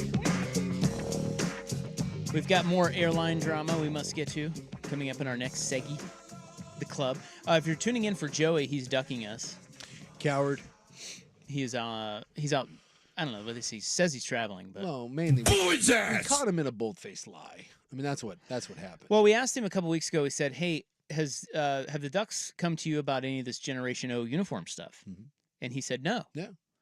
And we're like, I was a little surprised. This last week, a video was released with him promoting the new Generation O uniforms that just came out. So clearly, he lied. Yeah, Which is but disappointing. and now he's ducking us. What's wrong with just saying I can't talk about it, but maybe I've been contacted. So, as if they wouldn't contact Joey Harrington, by the way. We should have known he was lying. Yeah. You Well, think when I saw DeAnthony Thomas, yeah, I'm like, they called they're going to go to Joey. Yeah. You would think, though, that after all these years, you could trust Joey Harrington. You can't. You can't. What? And if you can't trust Joey Harrington, who can you trust? It's a good question. He's by far the most trustworthy of the four of us. Oh, it's not even close. Well, we can't trust Buck. He's a known thief. He true. comes from a family of criminals. Yeah. I'm shady as all get out. Is it possible you? Probably of you three. Boy, schlubs. that's disappointing. You want to talk about the bar being set low? Man. I wouldn't count on me, though. No. Count? No. Yeah, so is that trustworthiness? I mean, you're a bold athlete of great integrity. That's pretty close to trustworthy. That's right. It says it right on my profile. Yeah! All right. Well, we got nothing. No. Did you see? I saw something here. The Pro Football Talk has a story. You see how the recent Netflix NFL documentary Receiver could get the Lions in trouble? No. Why? Nothing there. When they're doing the Amon-Ra St. Brown stuff, they talk about an injury that he gets in week 3, and they don't disclose it for week 4, or they didn't disclose it for week 4. But you see in the documentary that he was dealing with something. They never said anything about it, and now they may be facing fines or issues. Way to go. Come on! When the documentary series that you voluntarily sign up for, I bet that happens a lot. It's only a matter of time before teams just refuse to do this crap. We're at a tipping point. Are you watching Receiver at all? No, I didn't like Quarterback at all. I never even made it all the way through. How many episodes of Quarterback were there? Oh, of Quarterback? Yeah. I don't remember. I watched the first 8? one of Receiver. It features the Niners I think heavily, so I'm into it. Well, Kittle. Yeah, George Kittle is a little try-hardy for me. Well, I made it through like 4 episodes of Quarterback, and I was like, this is dumb. And I assume that receivers are going to be more insufferable than quarterbacks. Yeah, George Kittle does work pretty hard to be zany. Yeah, he's a try-hard. Yeah. He's a He's hell of a trying to football be player, though. Kelsey, and do the whole Sure. thing. And he seems like a good dude, but it's just Who else on there? What, Devontae well, they Adams? have Adams, and he's causing the most news because fine. he's in there basically being like, Jimmy can't get me the ball. I don't want him as my quarterback. And then the quarterback change comes with Aiden O'Connell. So I think that might be the most interesting one that they profile. Amon-Ra is pretty cool. He seems like a good dude. Mm-hmm. And then Justin Jefferson's on there, and he's just exactly how you'd think. He's Okay. very into himself. Sure. And his chains. Got some chains. Who else is on there? Are they still trying to make Debo Samuel. There's 2 Niners. So. Are they trying to make Tyreek Hill He's not on there. a good guy? Remember when He's they were not in it. Remember they were trying to do that on the Hard Knocks? Yeah. Did you see the report about him recently? What do you do now? He just fathered his 5th kid in the last year. Yeah. And his wife is pregnant. Yeah, they were trying to make him out to be like a changed, reformed guy. Wait a minute. Good he one. he fathered a kid with somebody else, and his wife's pregnant. I think he fathered 4 kids with 4 other women, And his I think the wife's now 5th one was just born. Yeah. So he's last gonna year. have 5 1-year-olds? Yeah, Yes. and maybe Well, 6 I mean- with his wife's. So God, he's out there. He's trying to go for that Cromartie thing. what an idiot. I think he's eclipsed him at this point. Might have a new Well, leader in the clubhouse. Well, I'll tell you what, my man. I know you got a lot of money, but the child support payments on that are gonna rack up real fast. Go ask Travis Henry. Hopefully, well, he did say he was gonna do porn after he was done. So Who? Tyreek Hill. Did Really? he? Yeah, he said he wants to get into porn. And I don't think he was being facetious. I think he wants to professionally sling that wood after he's done being a receiver. Oh, good for him. Well, More airplane drama kicks off the club next on The Fan. Your roof protects you and your loved ones.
The Odyssey app? Nah, it was. I think it was some SEC media days. By the way, how long was SEC Media Day? Was it like a week? I think they do 3 or 4 days. Yeah, it's the longest. I'm trying to remember who it was, but someone dropped it. Coaching football is coaching football, and I wanted to see it. I was like, God, I got to find that for Buck, because we have football is football. We have the best part about doing football is football. The best part of football is football, and so you got to do football. But we don't. You know what we don't have? Coaching football is just coaching football. Football's football, and the only way to get better at it is to play football. I'm trying to remember who dropped a coaching football is just coaching football. Come on, man. You gotta come up with that. You can't just. Well, what do you're driving? You need to earmark it or bookmark it, and you're like, that's great. I'm searching for it furiously right now. I can't find it. Furious. Yeah, someone had it was either this week or last week. Driving in, someone hit me with a coaching football is coaching football. Oh, and I was like, damn it, that's good. Because it was we up until now, we have not determined that coaching football is coaching football. Football is football. Football is football. But what about coaching? We haven't. But now we have the definitive answer. It turns out coaching football is indeed just coaching football. God dang, what do you think? Is there a more insufferable profession than coaching? Happy to be coaching guys. Yeah, that's up there. No question. I mean, if you... I'm just trying to think of someone that is more... Because it's really a meaningless position. It just is. I would assume, if you ever seen that... It's one of the great monologues of all time. It's Alec Baldwin and Nicole Kidman. Alec Baldwin plays the drunken surgeon. Do you know what I'm talking about? No. Buck, will you see if I don't think I know this. Look up Alec Baldwin Drunken surgeon? Surgeon rant. It is an unbelievable clip. It's like a minute and a half long. He's being sued for malpractice by Nicole Kidman. And it's about Alec Baldwin, surgeon god? Yes. I am God. I am God. He has this great rant about how, when you go into surgery, you're praying to God. You're not praying to God, you're praying to him. This is from a movie. Yes. It's a movie Malice. Malice. You'd have to, and make, I don't know, I don't think there's any bleeps, but after. Oh, I'll be checking. After yesterday's, we might want to double check. My whole point is, it's an unbelievable rant where he basically says, when you're praying that Granny doesn't die on the table, you're not praying to God, you're praying to me. And he asks her, he tells the lawyer at the end, he goes, you asked me if I have a God complex, I am God. And I get that there's probably surgeons that are beyond insufferable, but they're surgeons. He is right to an extent. I found it. I'll play it for you when it'll be in just a second. All right. So that's why they have God complexes. That's why they have God complexes. But he really is, because there is, when you listen to it, he sounds like such a D-bag, but you're like, you know what? He's got a point. He kind of has a point. When you are going in and your wife or your kid is having surgery, it's not in God's hands. It's in that guy's hands. He's the one that's going to determine whether he lives or dies. And so I can get that he maybe have a right to be that insufferable. I'm sorry. You yell at people to run a little football. Like that, I don't think there is a more insufferable profession than football coach. Because they think that they're the thoracic surgeon, when in reality, you're just yelling at 19 and 20-year-old kids to do what you want them to do. You're more like a cult leader than you are a surgeon. So I just can't think of someone that's more insufferable for something that's as dumb as being a football coach. Yeah, it's not that important, but they get paid like it is. Yes. And there is a lot of self-importance based on the interest, the fan interest. Uh-huh. That creates that. But you're right. If you peel it all back, it's not. You're a glorified gym teacher. Who cares? There's no difference between you and Dick Benedict out there in his OP shorts blowing a whistle while we played scooter basketball in the 6th grade. It's just that more people show up to watch you than us. But and they just all see, not all, but the vast majority of them. You're telling me that if you sat down with Mike Gundy, within 10 minutes, you wouldn't want to just put your head into a salad bowl? Just listening to that. I'm a man. I'm 40. Listening to Mike Gundy talk about how great Mike Gundy is. It's Division I football. Exactly. They're all Go just, play intramurals, brother. they're just douche canoes. Every last They one. are of them. a-holes. Yes. Almost all of them. Yes. Sad to say, too. I'm racking my brain on another profession that rivals that. I don't think there is one. You know what? You know who's getting pretty uppity lately? Chefs. Why do you say this? This whole From the bear? well, the like chefs are kind of becoming rock stars. Well, they've always been that way. Yeah, and it's like we're like you go to a place and I won't mention any names. My gal, she doesn't like to take me to these places because I just can't play along with it. But you go to these places and you're sitting there at the little chef's table, and my dude, Cookie's back there and he's working up some sort of seafoam, whatever. And he's like, and everyone's like, yes, chef, no, chef. And everyone's like super intimidated. I got Gordon Ramsay yelling at me. I'm like, dude, you're making a grilled cheese. Lighten the F up, man. Like, it's not. They do take it very seriously. They take it so seriously. And it's like. And a lot of them are very. A lot of chefs are really temperamental to work Yes. with. Like Super sensitive, too. Yeah, they're creative types and they get really butthurt. And dude, you're cooking a steak. You're not. Yeah. There's a show. Well, there's a show on. When I came home the other day, my daughter was watching it. She turned it on while we ate dinner. And I was like, what is this? She goes, I don't know. It was a half hours on Netflix, and it was about drinking. I thought you might like it, something on the background. I was like, oh, okay. And it's called like Mix Master or whatever. It's one of these competition shows, but it's for bartenders, right? And, and so like you have to make a drink.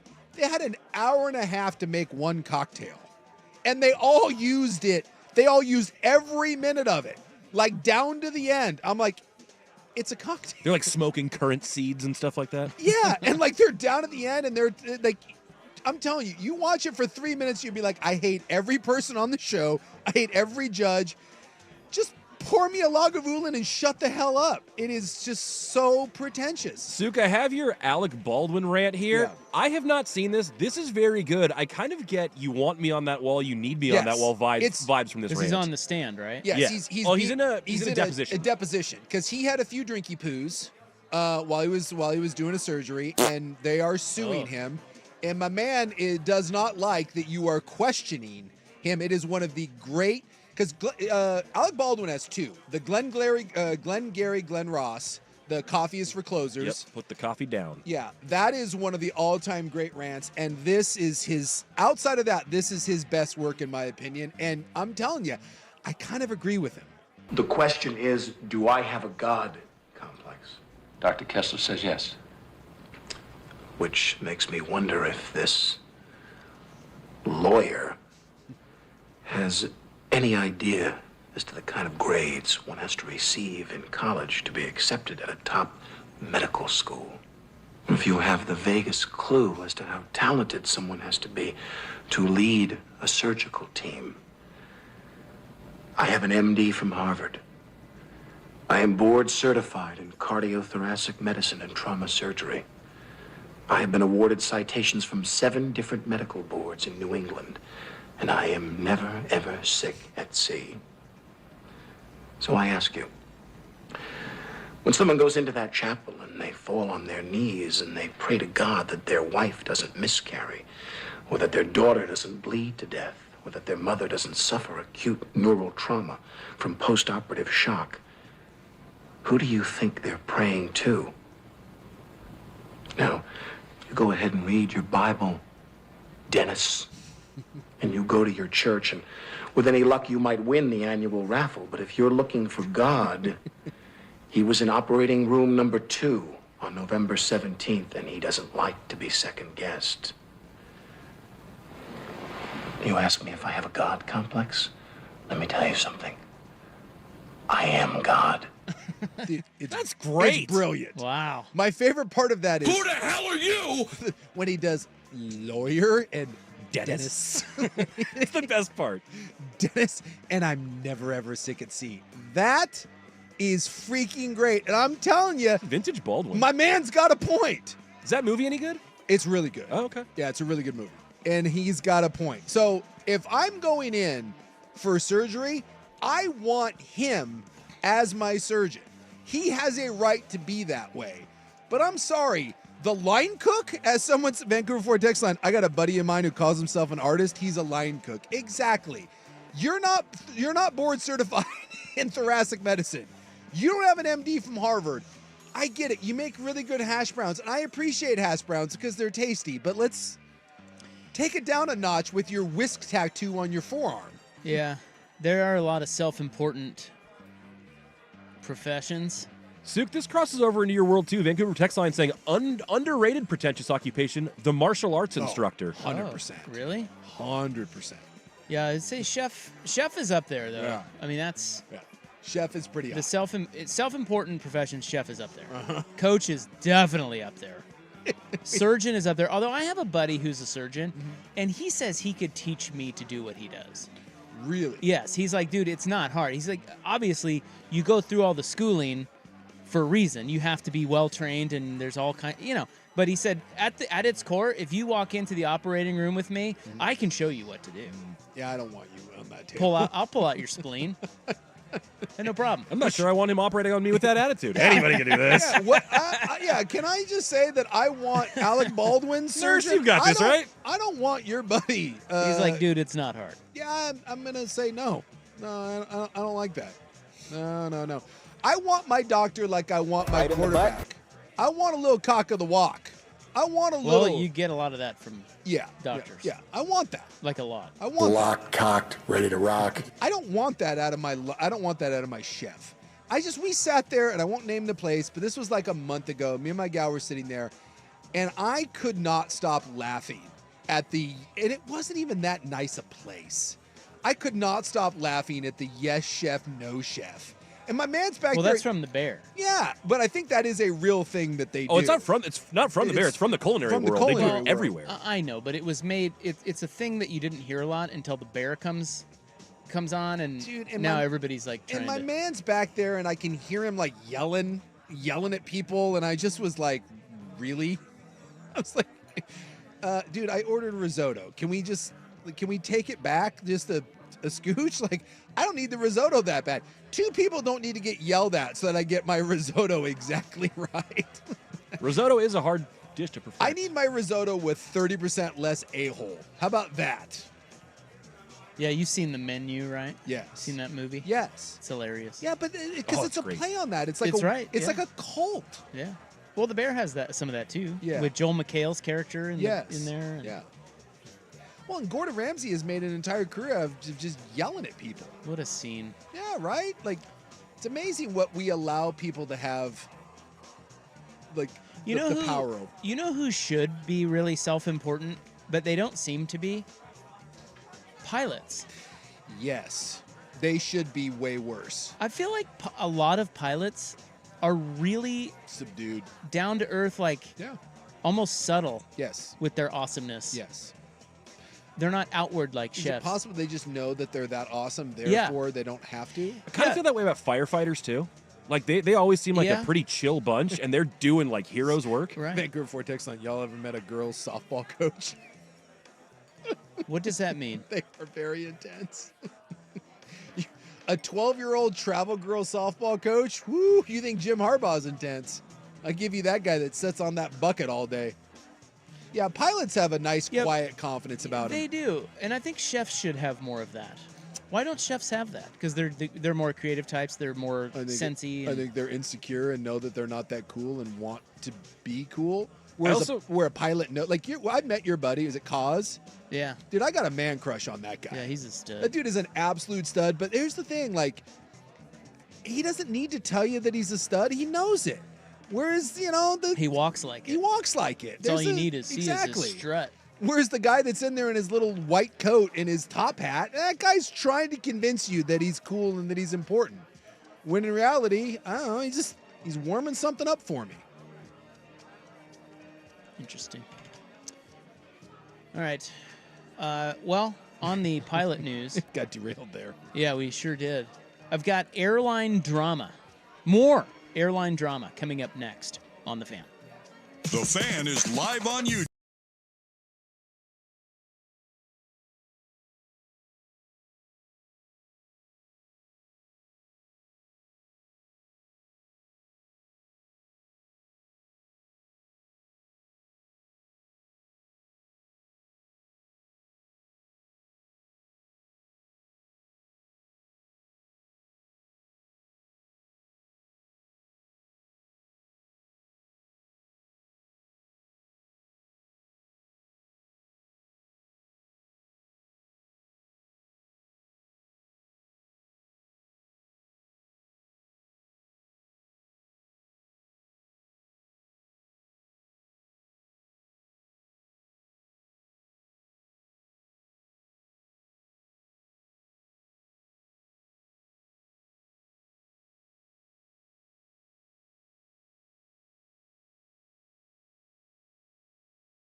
quick follow up on the pilot. Do you think, like, because we were talking about is professions where that just sort of create self-importance, and we were talking about chefs, firefighters came up, surgeons, and then we were talking about pilots who seem to generally be pretty unassuming and sort of there's quietly a confident. quiet confidence. Do you think that they need, so I was thinking about all of the different sort of what they all wear. And I think the chef's coat is pretty cool. Yeah. Chef's hat. I mean, it's kind of cool. You don that. It's Why like do they wear the chef's hat exactly? Yeah, the chef's hat I don't know.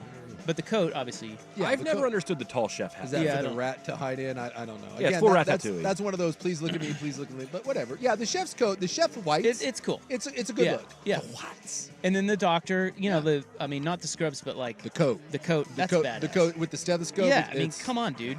Talk about power. It's pretty boss. And then firefighters, obviously, like the suspenders. And I mean, come on. Yeah, it's a good look. Sexy. Yep. Do we need to upgrade the pilot? The pilot uni? I mean, I love the hat. The captain's hat is cool. Yeah. And the, like... They got the shoulder maybe just a play on that, like update it a little bit, because sometimes So what do you think you do? It's a little frumpy, I'm with you. Well, they walk in, and sometimes it's like, God, they're still doing like the whole, like, you remember when you got your first restaurant job and they made you buy black pants and black shoes? Yeah. And so you just bought the cheapest crap from TJ Maxx or wherever. Yeah. It's kind of like that. I'm not gonna lie. Yeah, you've got like generic, like Pro Wings, like black shoes on. I'm with you. We could put a little. Well, put a little pizzazz into it. Well, the military pilot has it because the military pilot is sharp.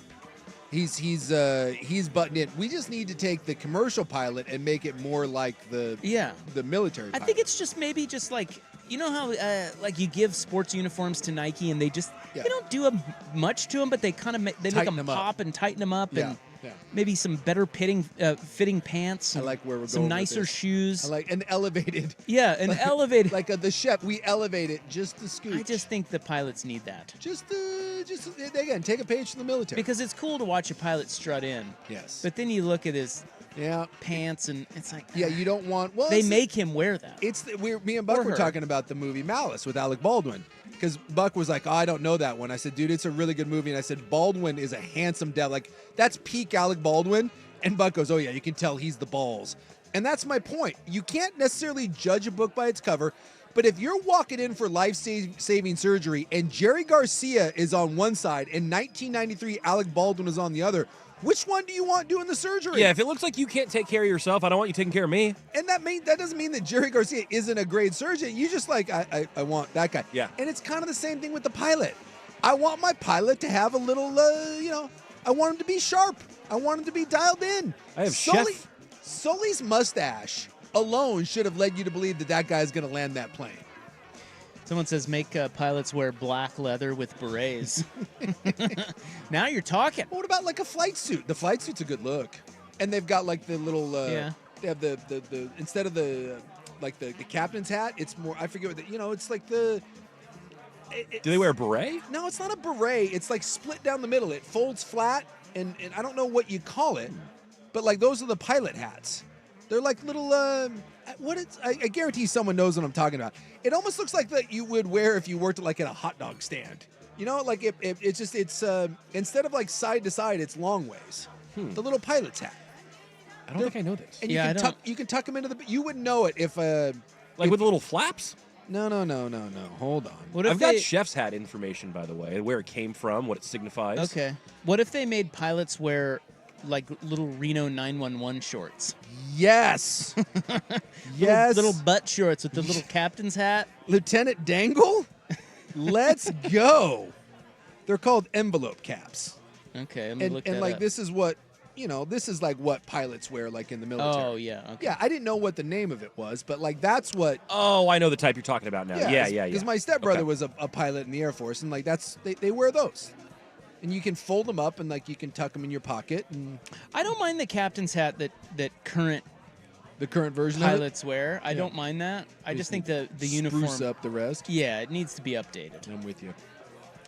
Yeah, and it's just sometimes like the buttons, like it looks cheap. It does. It looks like cheap. your first Navy blazer that you got when you were like 10 years old. And I think that when the pilot struts in, he or she, they need to feel good, look good, play good, right? Golf, Yeah. same thing. Yep. Look good, fly good. Yeah. I like the feel good. You strut in and feel good with your new uniform, your captain's hat. I like the beret.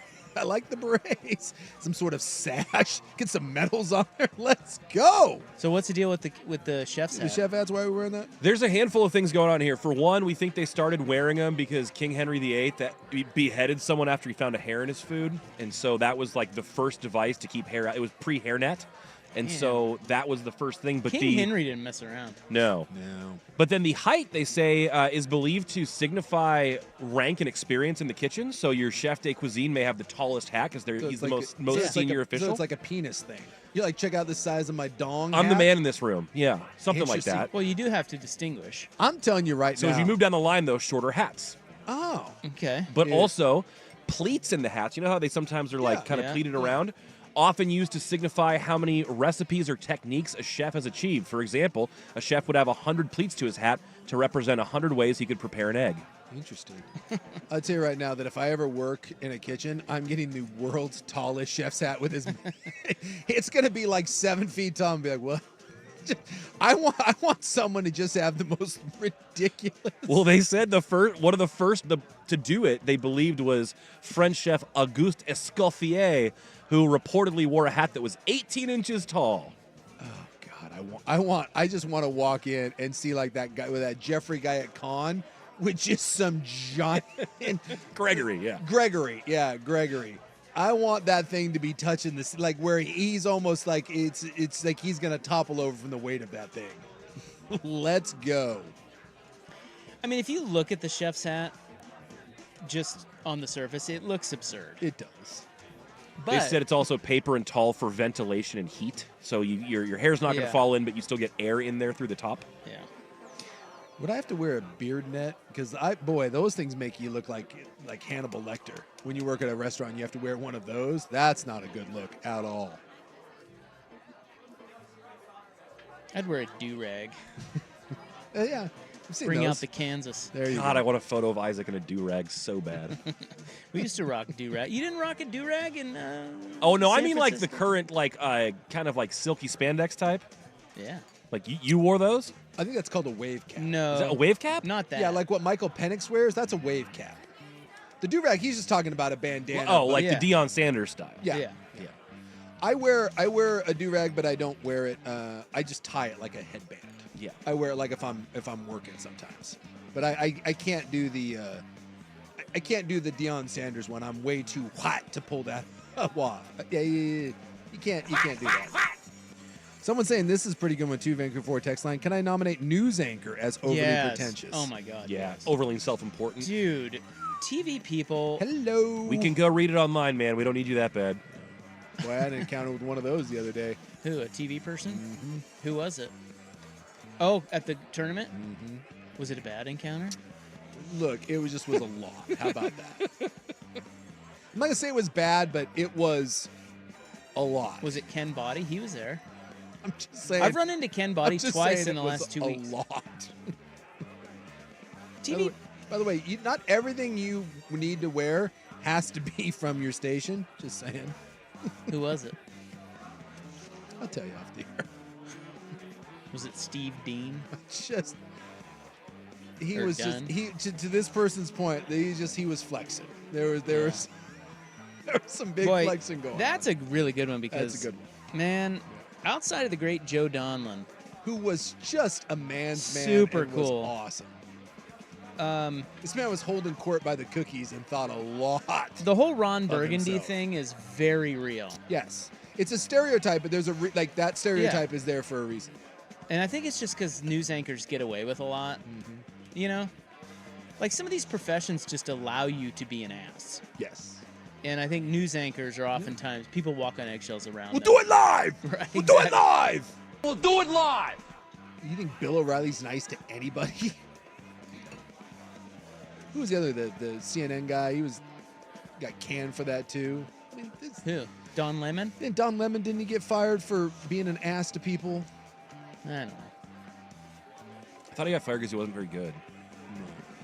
Both. But yes, meet the TV personalities. Boy, they like seeing themselves on TV. Yeah, and before you drag radio people into this, it's not the same. Although we It do have a is lot not. of ego in this business, TV is another level Completely of different. vanity and ego. Yes. It's crazy. Hold on, everybody. I mean, seriously, crazy. Who do you think you are? I am. All right, where were we? What were we doing? Airlines. Airlines. What? There's another plane issue, right? Yeah. Yeah. That's where I think we were. Yeah, I've got airline drama. Are you selfish if you don't give up your seat on an airplane? Well, I'm gonna have a strong opinion about this. All right. That's next. Here's Buck. This is an Open Championship Week edition of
I will not move back. Okay, so here's the scenario.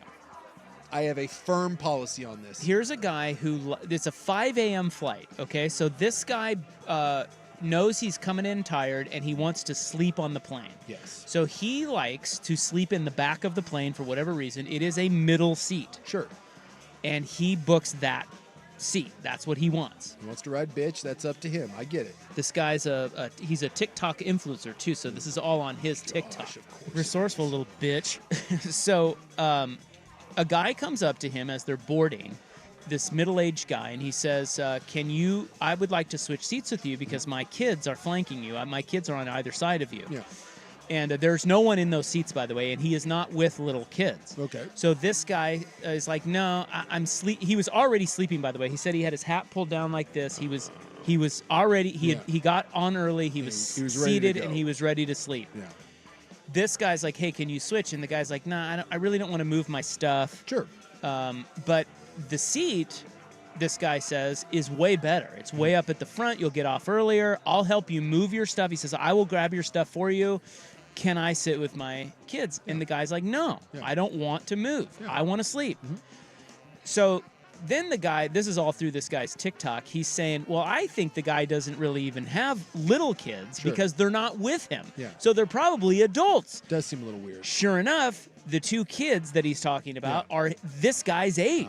It's like me. Because Yeah. if I could get on a plane and say, I mean, I'm an old guy, but I don't look that old. If I said, hey, I want to sit with my kids, and I roll up with a 27 and a 22 Two young adults. year old, right? You know, that's we're gonna So be this problems. this guy is now saying, hey, those kids aren't even little. You don't need to sit next to them. I'm not moving. Yeah. The guy flips out. The dude starts screaming and yelling, and at one point the flight attendants come back to the back of the plane. They're like, what the hell's going on back here? And they both explain their side of the story. Yeah. And the guy gets so belligerent that this guy will not move, that the TikTok guy won't move from the seat, that he gets kicked off the plane.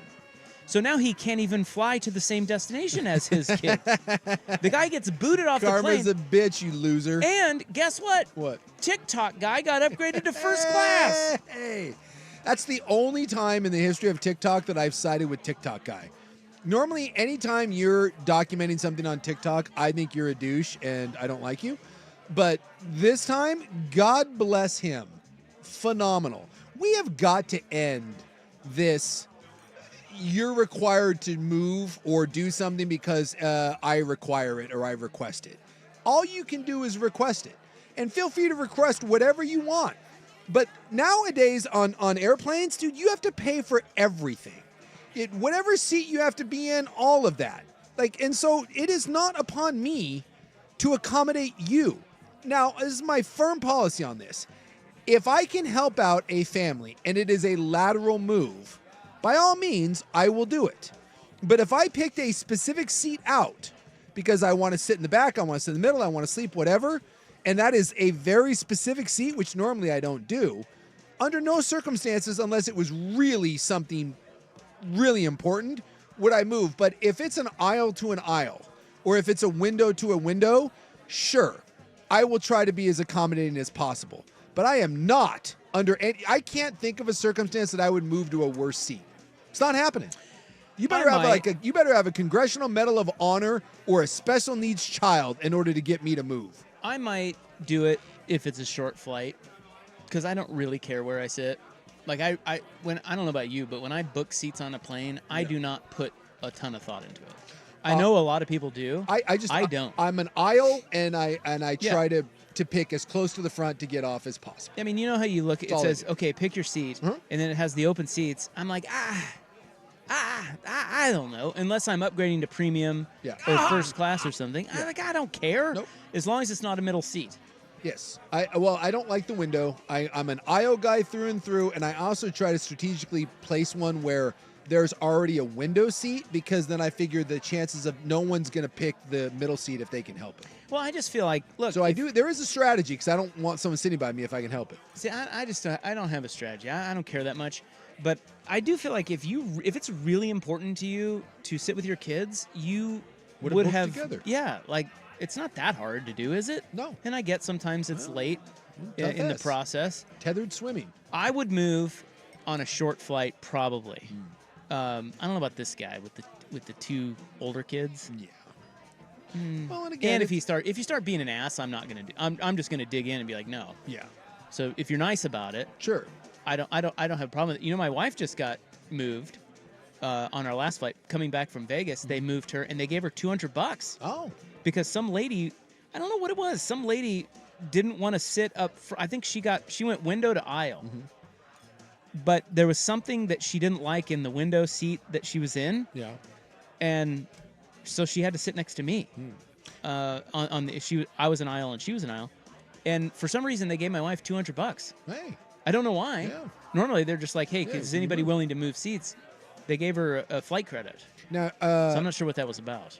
Hey, nice little flight credit. We and I don't think that you could do this, but if you could, it's a total scam, and it worked. When we were flying back from St. Lucia, we were near the back of the plane, and there was a St. Lucian lady back there with us, and she was like the aisle right across, and we're like 30, 40 rows. Like, we're nowhere near the front.